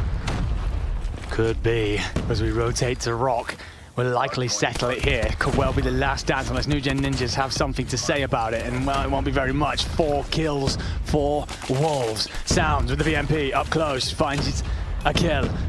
Hunter Killer available to him once he spawns back in. You're just going to hit this from the front if you're NewGen. You're just piling bodies onto the boneyard around the Rock. 2 kill Pinstripe. Get yourself in if you're Jez. You've been great so far. You've worked this SMG so well. King invests the Tempest. He's been so good with it. And they're running into the crossfire. If you are NewGen Ninjas, Wolves holding the front, drawing the line. But Viper and Warden and Marvel find yet more and extend the fight out. Oh, the Sparrow by Jez is going to be key. They need to stay alive. They are trying to throw players in. Wolves are not being able to break through that wall. Right now, Suns getting completely obliterated out of existence. They are finally breaking through inside of the hill. There's King, who needs to take the seconds, and I think they will. 250 has gotten to us. Oh my goodness, on the very last few seconds.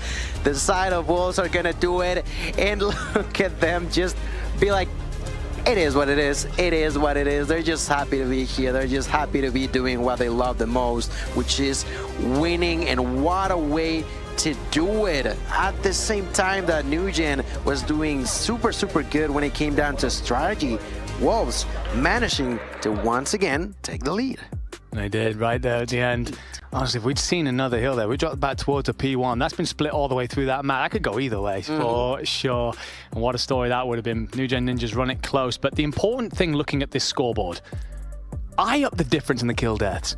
You've got NewGen Ninjas, Jez goes positive by 2. After that, it's -5, -6, -3, -20 if you're Fran. Wow. And yet we end up with a game so close. NewGen, ridiculously efficient.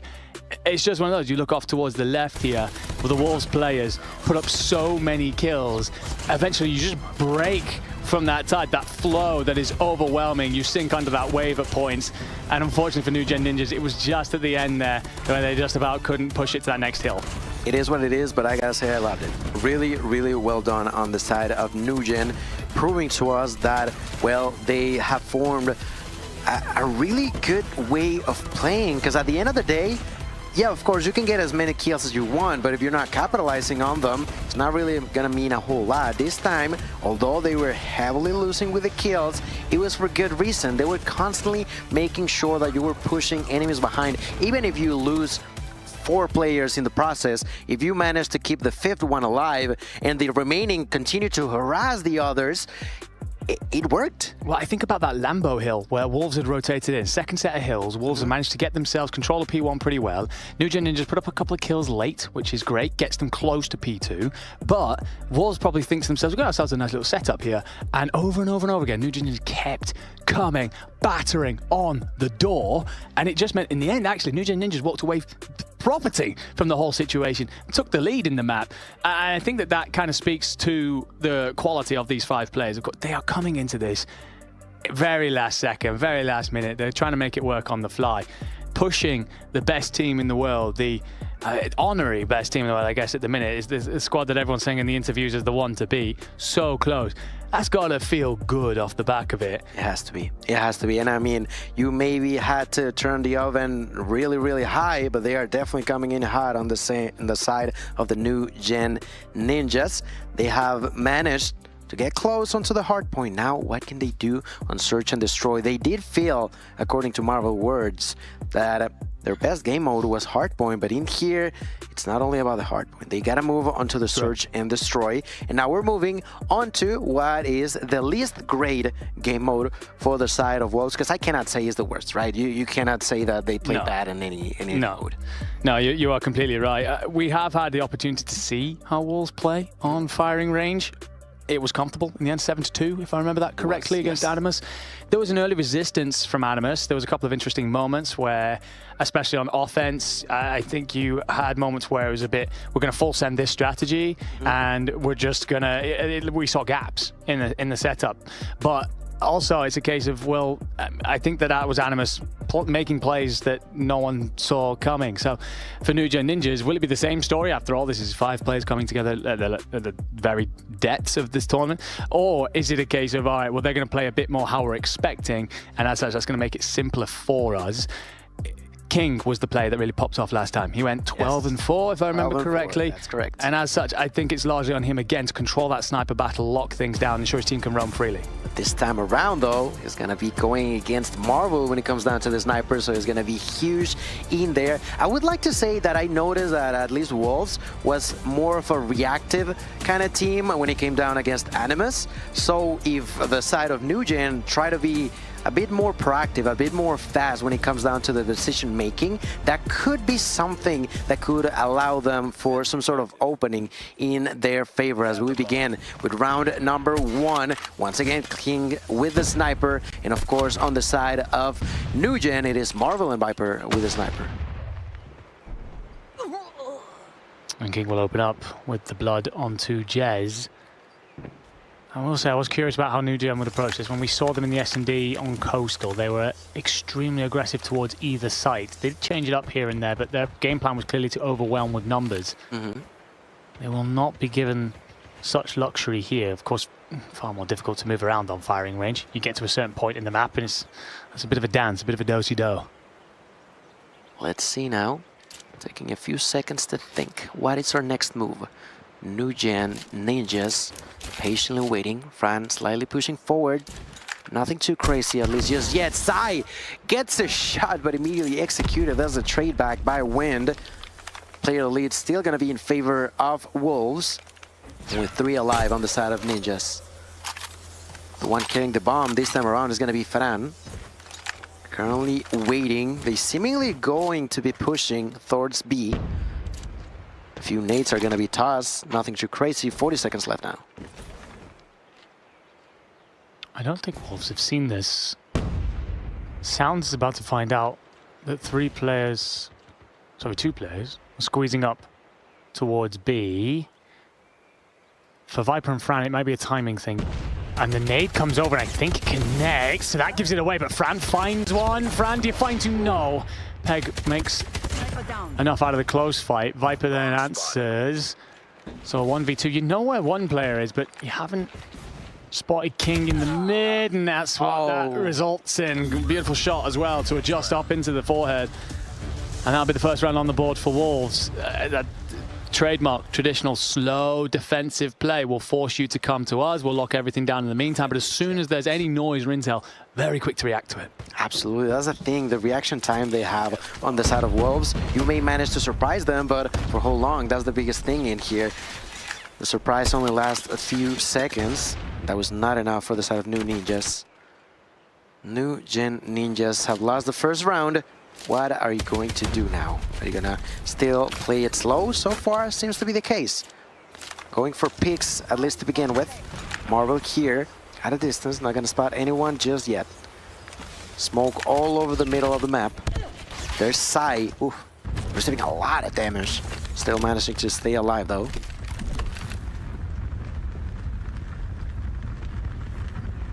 Just taking their time. Urging the New Gen Ninjas to do something, and do something they shall. Viper's going to find Peg through the wall. So that gives them a blood that they didn't have on the last round. How do you capitalize? The answer is to instantly hit A. The problem is the pretty much entire defensive force is going to be here, except for King through the middle. Not King, sorry. Sound.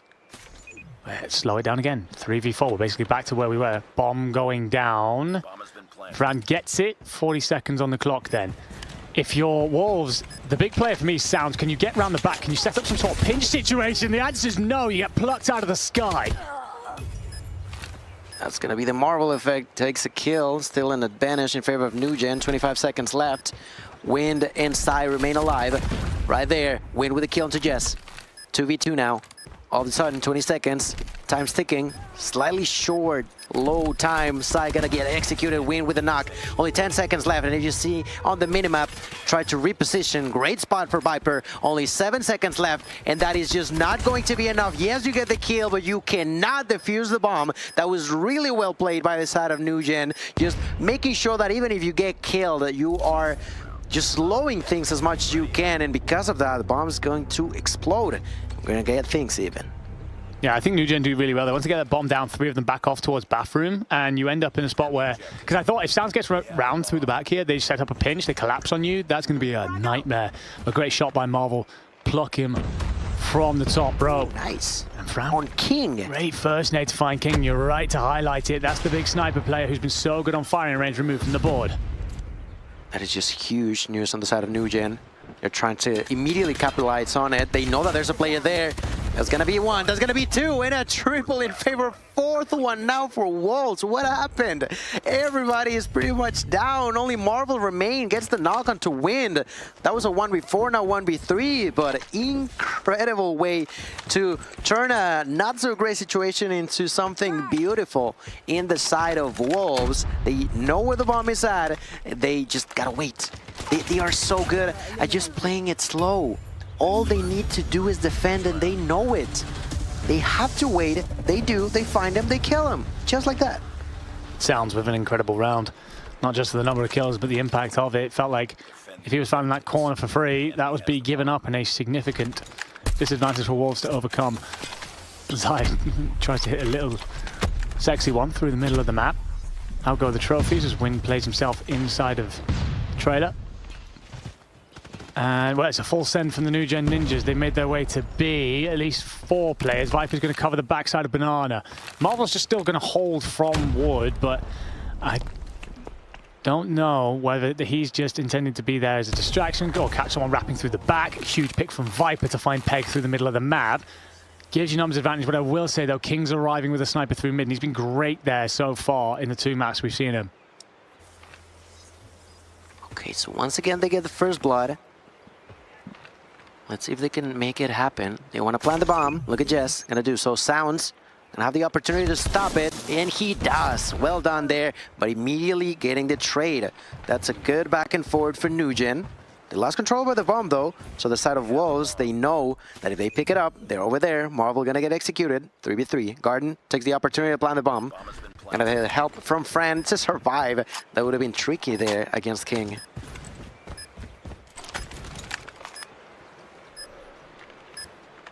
King v Viper feels like an important battle that is inevitable. Viper can try and control the middle. Zai removes Viper from the board, and the nade onto Fran is perfect. Perfect. Do you spot Warden though? He doesn't really have much choice. He has to come and check, and is claimed. 2-1. But what did Zai just do? Sai doing Sai things, you know. Sai, incredible player with a weapon, with the timing of the nades, eventually defusing. It is just so good on the side of Wolves, but it's not too far off on the side of New Ninjas. Yes, they're losing, but if they manage to successfully clean the mistakes that have happened, maybe we could see a difference. Maybe they could try to even things up before we switch sides, and that is going to be very important for them. In here, Jazz doing a lot of damage. Unfortunately enough, not getting that kill onto King. We know how key he's been in the past, but this time around though, look at Wind with his sexy 6 kills so far. Looking glorious if you are a Chinese fan. The thing is for Nugen Ninjas, again, they're opening up just so well. But Wolves making the adjustments necessary, or every now and again just popping off with a bit of brilliance to take a hold of the round. King here just trying to jump out of American, peer over the top here.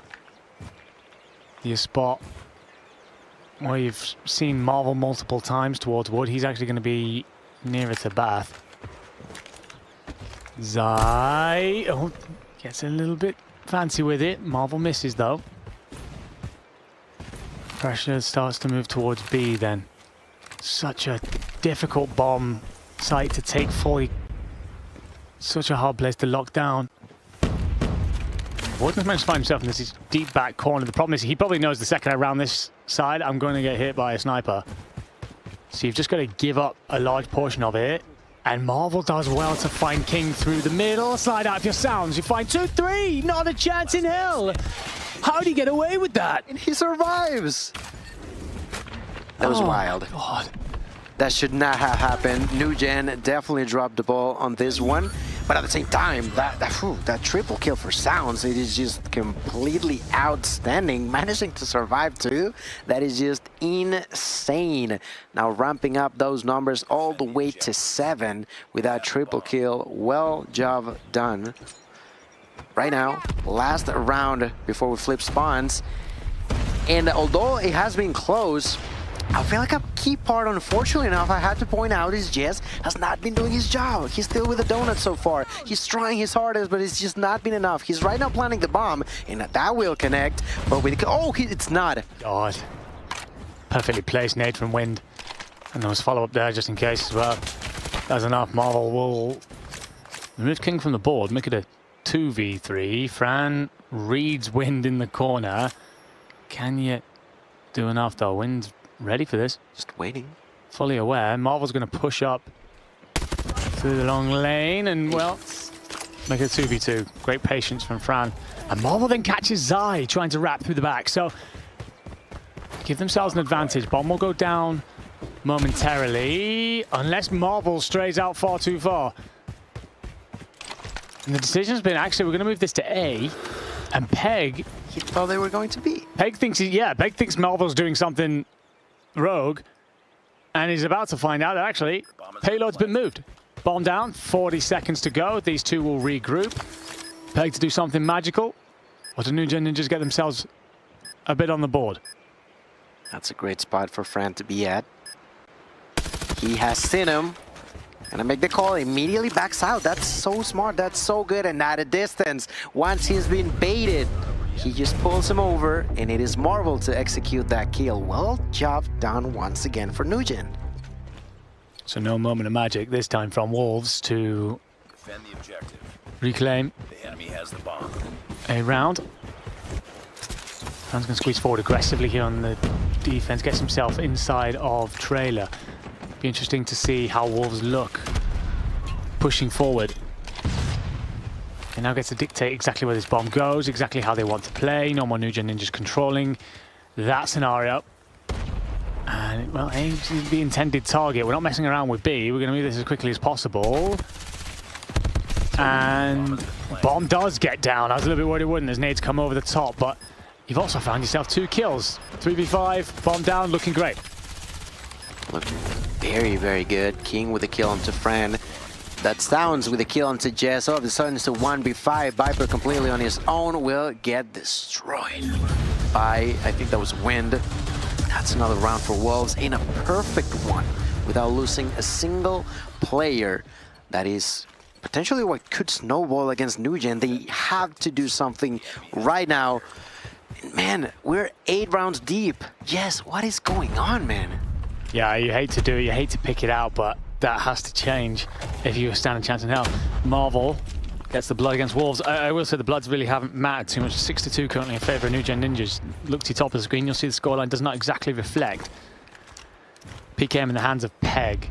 This is designed to check all corners, rip through, provide a bit of advantage, whether it be in information or just in allowing teammates to engage more cleanly. And it's done enough, really, but Marvel, is that we missed a collateral there? That's insane work. And the third through the sheet metal. The Frenchman pops off, turns it into a 1v5, and surely a round on the board then. Plenty of time for King, but, well, Ninjas are going to do the right thing. They're going to play around each other. 2 duos, and Viper's got to look out towards B. Might get some bad timing up close. I actually think if he pulls the trigger there, he's fine. And, well, King will get one. So it's not going to be a clean sweep in the round. But King needs somewhere between a hope and a prayer for this to come through. And I mean, we were talking about Nujen doing something different. How about a collide followed by another kill for Marvel? That'll do, certainly. I mean, he's on 12. He is on 12. We were talking about how good of a sniper he is, and he has shown that once again. All they have to do is find that last remaining kill. The bomb's on the ground, so at the end of the day, they have a solid idea of where he could not be. And if he's not there, that's more than enough. That's another kill for Fran, make it 5 for him personally. Another round for Nujen. Marvel, man, he's been keeping up a lot against a team like Wolves, proving to us why he's been known as one of the best when it comes down to sniping. Certainly has been putting on a performance. Nothing quite like free to open up a round defensively against Wolves at the World Championships. Fran will spot Peg inside. Both of them just trade a little bit of blood. Decide to call it a blow as Fran turns. Does read King coming in through the back, but gets shut down regardless. Ambitious play, really, out of Fran. Could have been one of those that turned into a real stand around A, a real base of operations, but instead snuffed out Warden. I was worrying if he had the timing there. Would have been interesting, but Wind was laying in wait. 5v3 then. And, well, the Indian squad, they're all basically punching in from the same route. They're just going to have to win the fight straight up. They have to. 30 seconds left. Marvel, Jess, and Viper trying to make something happen, but with only 22 seconds, it's going to be super difficult. Viper gets a knock, immediately gets raided. Jess is on his own, finally picks up his first kill, but it's just too little, too late in here. 1v3, only 10 seconds left. The side kill comes through. That's a 6-3 lead and a map point in favor of Wolves.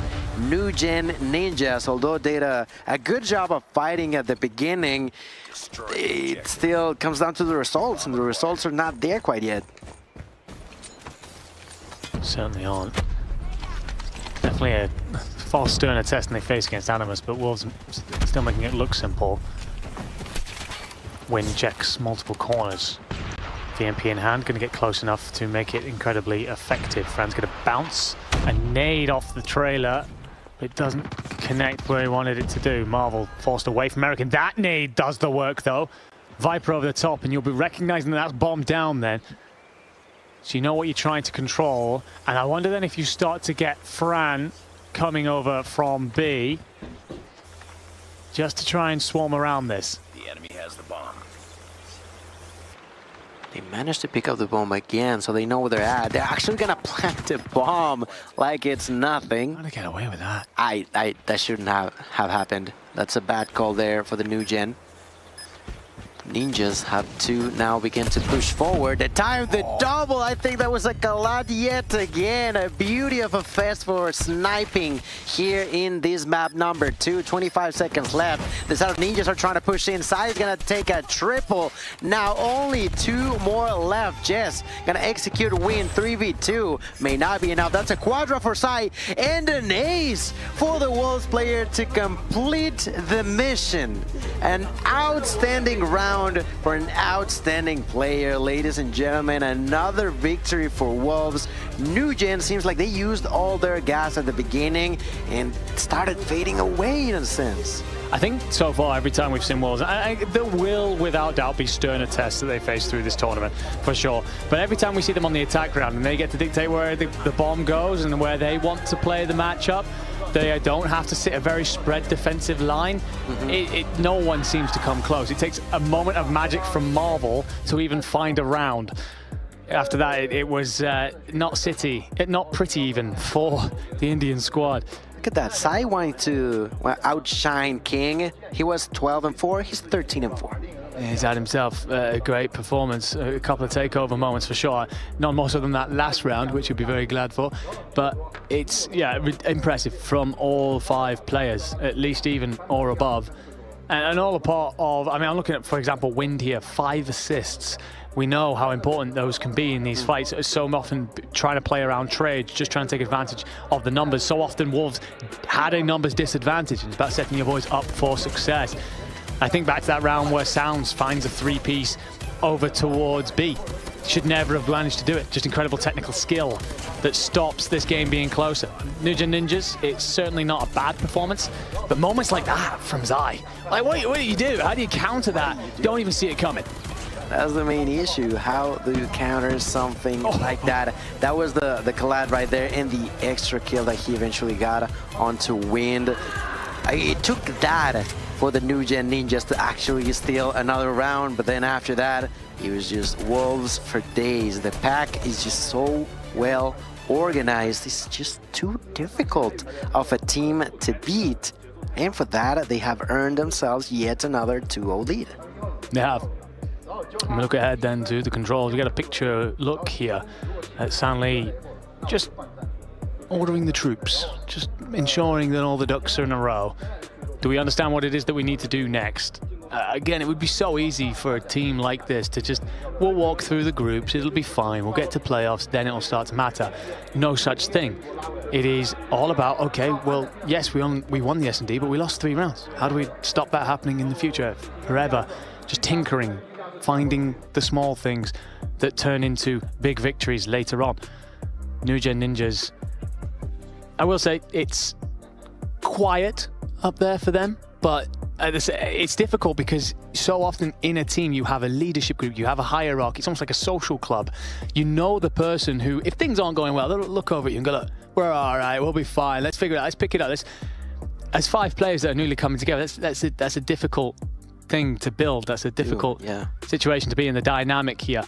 But you're 5 very talented individuals. So looking at each other in that light, in that respect, you can see why they're also not necessarily pessimistic about looking through the rest of this series and the rest of this tournament about how well they could do. And this time around, well, for the side of New Gen, they are once again going to be playing on Crossfire.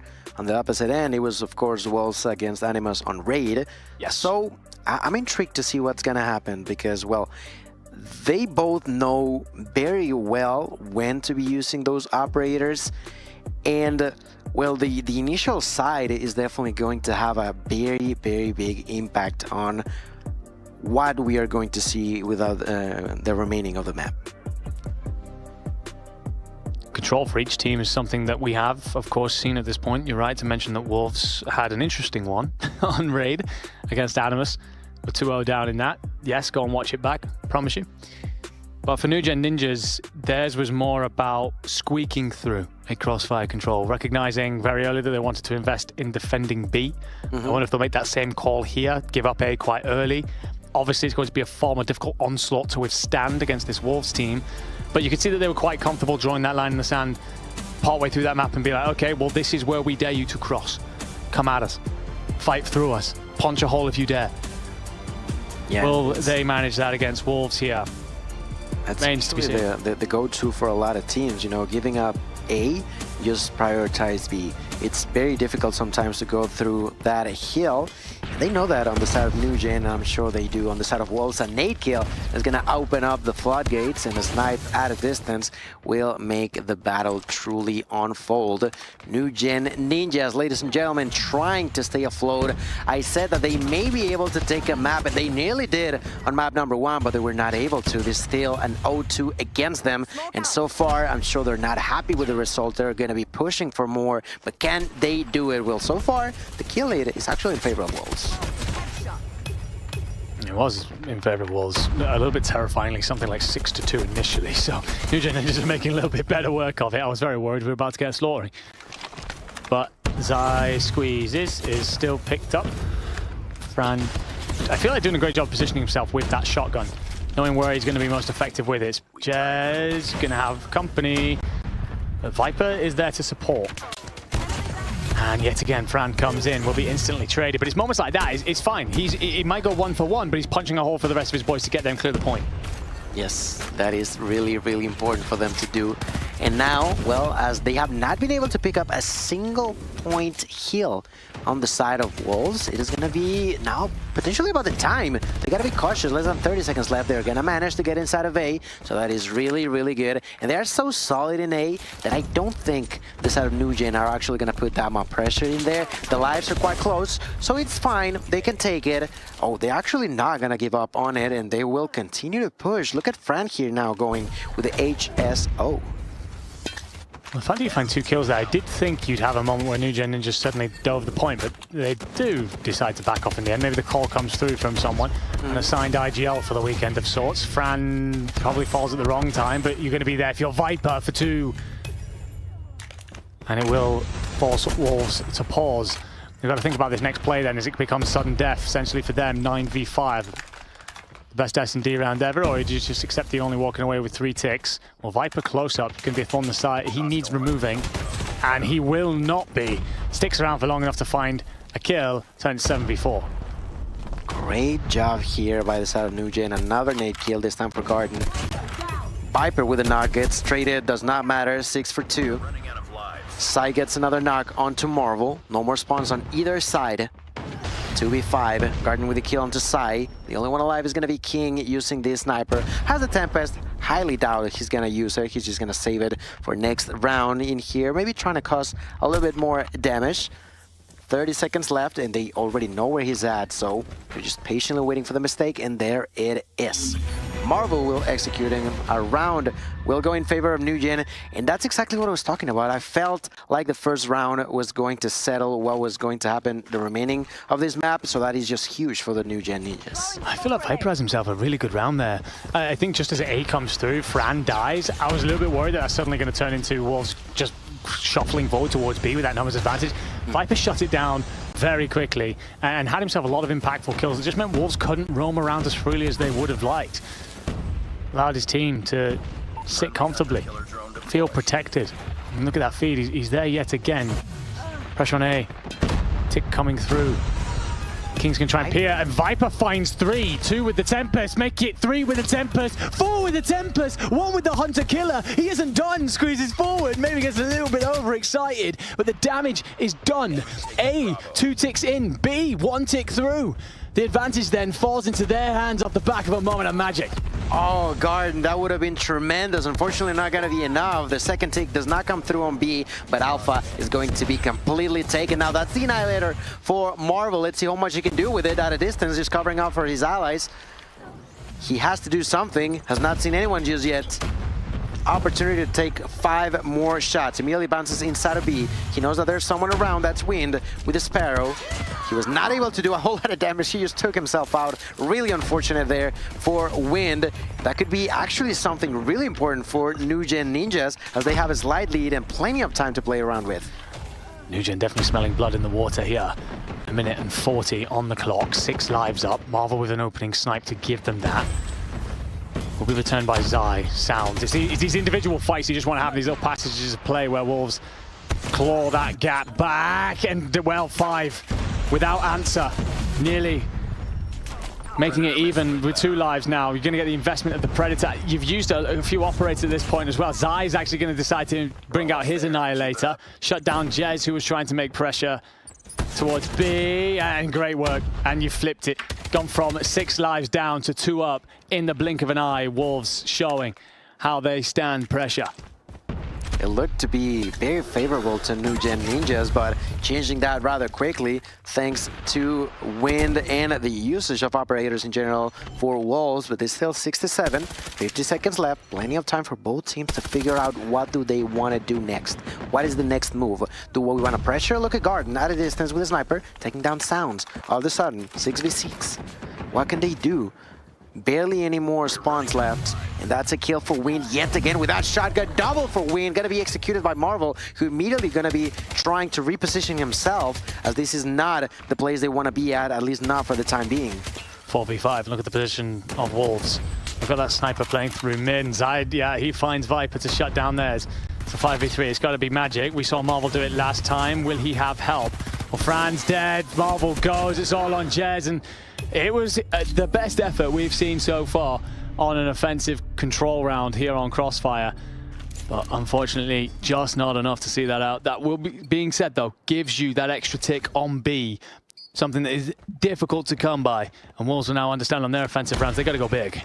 Now at the same time, look at those operators on the side of Wolves. The first one's going to be popped. That's the War Machine taking that kill into Garden at a distance. Even through the smoke, I cannot see you, but I can smell your fear. And that's going to work out just fine as they continue to push forward. Now there's the operator now being used by King with the Tempest at a distance. Just popping them one at a time on the side of Wolves and capitalizing on each one of them. So far, 27-21, doing a tremendous job on offense now for the side of Wolves. They struggled on round number 1. But they are doing amazing. On round number 3 now, Fran trying to prevent them from getting any more down, but Sai with the gloves becomes a boxer and with a shot straight to the head puts him to the ground, and because of that, Wolves continue to increase even further their advantage. That's a real haymaker for sure. Out comes the Sparrow now from Wind. Instantly shut down though, so that will be a silver lining for New Gen Ninjas, who've got to claw this round bit by bit. 8 lives is the deficit. 2 ticks given up. Don't care too much about that until we start talking about B. It's about finding a few kills now just to make this a bit more comfortable. Wolves will recognize that New Gen Ninjas operators will have started to charge and could suddenly see them explode, so they want to squeeze. They want to make this ever more difficult, force them into a position where they can't invest, and Peg decides, actually, you know what? Here comes mine. Death Machine was going to allow him to squeeze all the way up through the B side of the map, tucks himself in, just applies pressure to the back line, he let his boys squeeze forward and dwindle the lives. And for all the hard work New Gen Ninjas did this round, Wolves have turned the screw. Pretty much do so. Right now, 17-3. There's not a whole lot that you can do with that amount of lives. Gardening here with a shotgun, trying to help his ally there. They get a few kills, not gonna be enough. Completely on his own. Marvel against a full-on army of 15 lives. There's not a whole lot that you can do with that. They do, though, have every single operator available for next round, and that is going to be really, really important for them to capitalize with. Imagine if they at least get, I don't know, 3 each, which is still a long shot, but that is definitely going to be something that they have to do. They need to do it, and at this point, I feel like Wolves are just trying to survive so they themselves can gain more time for those operators, so they're on. Yeah, wry smile between both of us there as we recognize that Wolves are just toying with their food a little bit. Marvel's feeling like he should be being hunted. Instead, he's out here, please, someone fight me, shoot me, do something. And Wolves aren't having it. They got another operator. They know exactly what it is that they need to do. They recognize the mission at hand, and dancing, dodging, weaving. Marvel's gonna get a couple of kills out of this show, but he knows what we've hoped to build is 5 operators against very little in the next one. Wolves aren't giving it up. Maybe he himself, yes, he wanted to probably get something like a hunter-killer drone, which, you know, it can be decisive whenever you are thinking about every single kill that matters. So, yes, that's an extra operator on the side of Wolves. There's an extra streak on the side of New Gen. Now, what's going to happen? What is going to happen? This is the question. Well, instantly the War Machine will be popped by Fran. Goes high, does find purchase in Peg. And just bringing it into areas where you know the Wolves players are going to have to run through. So at the very least, it's at least inflicting damage. Having said, 1 kill, probably wanted a bit more. Zai decides to pull out the Annihilator. For New Gen Ninjas, they're deciding where do we pull our next operator. What you don't want to do is pop it in front of Zai. He'll instantly close the door. Pretty much will close the door, and not in a nice way whatsoever.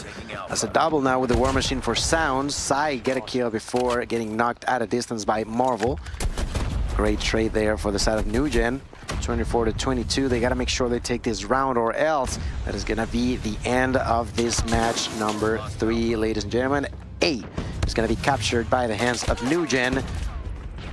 But now, what's next? That's the most important part. What you do with the next 2 minutes that you have ahead of you. Warden, equalizer in hand.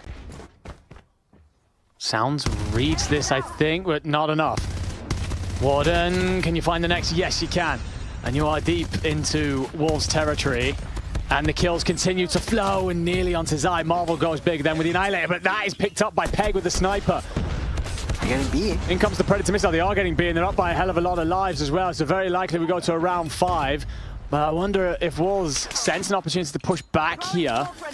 as B pauses, and you find yet more moves forward, more space gained. Only 5 lives left, so... That'd be perfect. Another one to the ground. Perfect opportunity for NewGen, and I'm sure they're trying to take it as efficiently as possible. King, though, pops that Tempest, trying to get some more done. I don't necessarily agree with that decision, as they are definitely with their backs against the wall in here. At a distance, Sounds will get that kill. We're losing this fight. Bravo is still probably not going to be taken, but it does not matter too much at this point. There's the kill. The only one alive is going to be King. And once again, I just question the decision of popping that operator right there and then. Was an interesting call, as King will do his best to not allow the NewGen Ninjas to build their operators with a colourful, Christmassy explosion. Calling it a day. Just calling it a day. He knew that. I'm clocking out, boys. I feel like in a sense he was trying to avoid what his team was doing, which is giving his opponent some more time for the operator, which is smart. It is very smart. It is. As we move on to the 5th one, we knew because of the ticks that it is NewGen who's going to be defending. The Sparrow is going to be popped by Jess, seems like. How much can he do with it? At a distance, Marvel with a knock onto Wind. It's going to be important to take more value off of that Sparrow, but so far, not really taking that much of a deal in here. Jazz pushes A. 2 players to deal with here. And when it runs out at probably the worst time, as Sounds makes it easy. Zai with 1. Warden and Fran will return fire. 3 in the feed for NewGen Ninjas. A does have 1.5 ticks. You want to clear, but Sounds says not a chance in hell. Finds 2, softens up the 3rd. Marvel will find a kill, but Wind is here for the pressure and does enough. Now he squeezes towards B. That's going to shift the NewGen Ninja players over. They have no choice but to go, so that should make A light work. It does. 2 minutes 7 on the clock. 1 life between them. 2-minute onslaught from the Wolfpack. Can the Indian squad survive? A lot of aggression coming down from Marvel that is not going to pay off. Fran's still alive though, takes 1, goes for 2, not gonna be possible. Sounds gonna knock him out the park. The side of Wolves have not lost control in here. They got plenty of time and the lives are quite close to one another. Sounds with the opportunity to use that War Machine. Not gonna use it quite yet as he's not necessarily on the best spot. He'll try to make sure that he gets more value off of it, picks up the opportunity with a shotgun, so far it's still close. Certainly is. Oh, Fran, no! Connects with the pillar in front of him and will exit him far quicker than you would have liked, considering you popped the operator. That's painful. You're just going to get by. You're just going to ignore it. Flush it out of your mind. Move forward. Peg decides to pull out his death machine. There goes Marvel. Do you find Warden, who tucked himself into a corner? The support comes through to help. There's the clearance by Fran. Marvel yet again. Jez will find 1. 3 lives in it. Sparrow invested by Wind. Viper's trying to shut that down, but doesn't really have the viewpoint. There goes Fran. It will eventually be that you are removed. 3 lives in it. 1:10, but the progress is coming. NewGen Ninjas have to go. Need to push forward. Objective still being taken. 4 lives now. 3v9. Annihilator in the hands of Sai, and that's the beginning of the end. That's the last nail in the coffin. And a triple, a beautiful execution to end things up once again. It cannot be other than Sai. Once again, he did it on Search and Destroy. He's doing it in Control. Every single player having a moment to shine. That's just the type of team that Wolves is made throughout so long. They're just so good, man. They are. They are so really bloody good. There was a moment through there where it was about how they stood against the pressure they were up against. And in that final round, you see it, they just slow it down. There's a bit of misfortune. I think Fran's not going to want to watch that one back. But Wolves did not care. Spot tiny gaps, moments, fractions of seconds, controlling the chaos that is Call of Duty Mobile, and recognize when they can explode into action. We get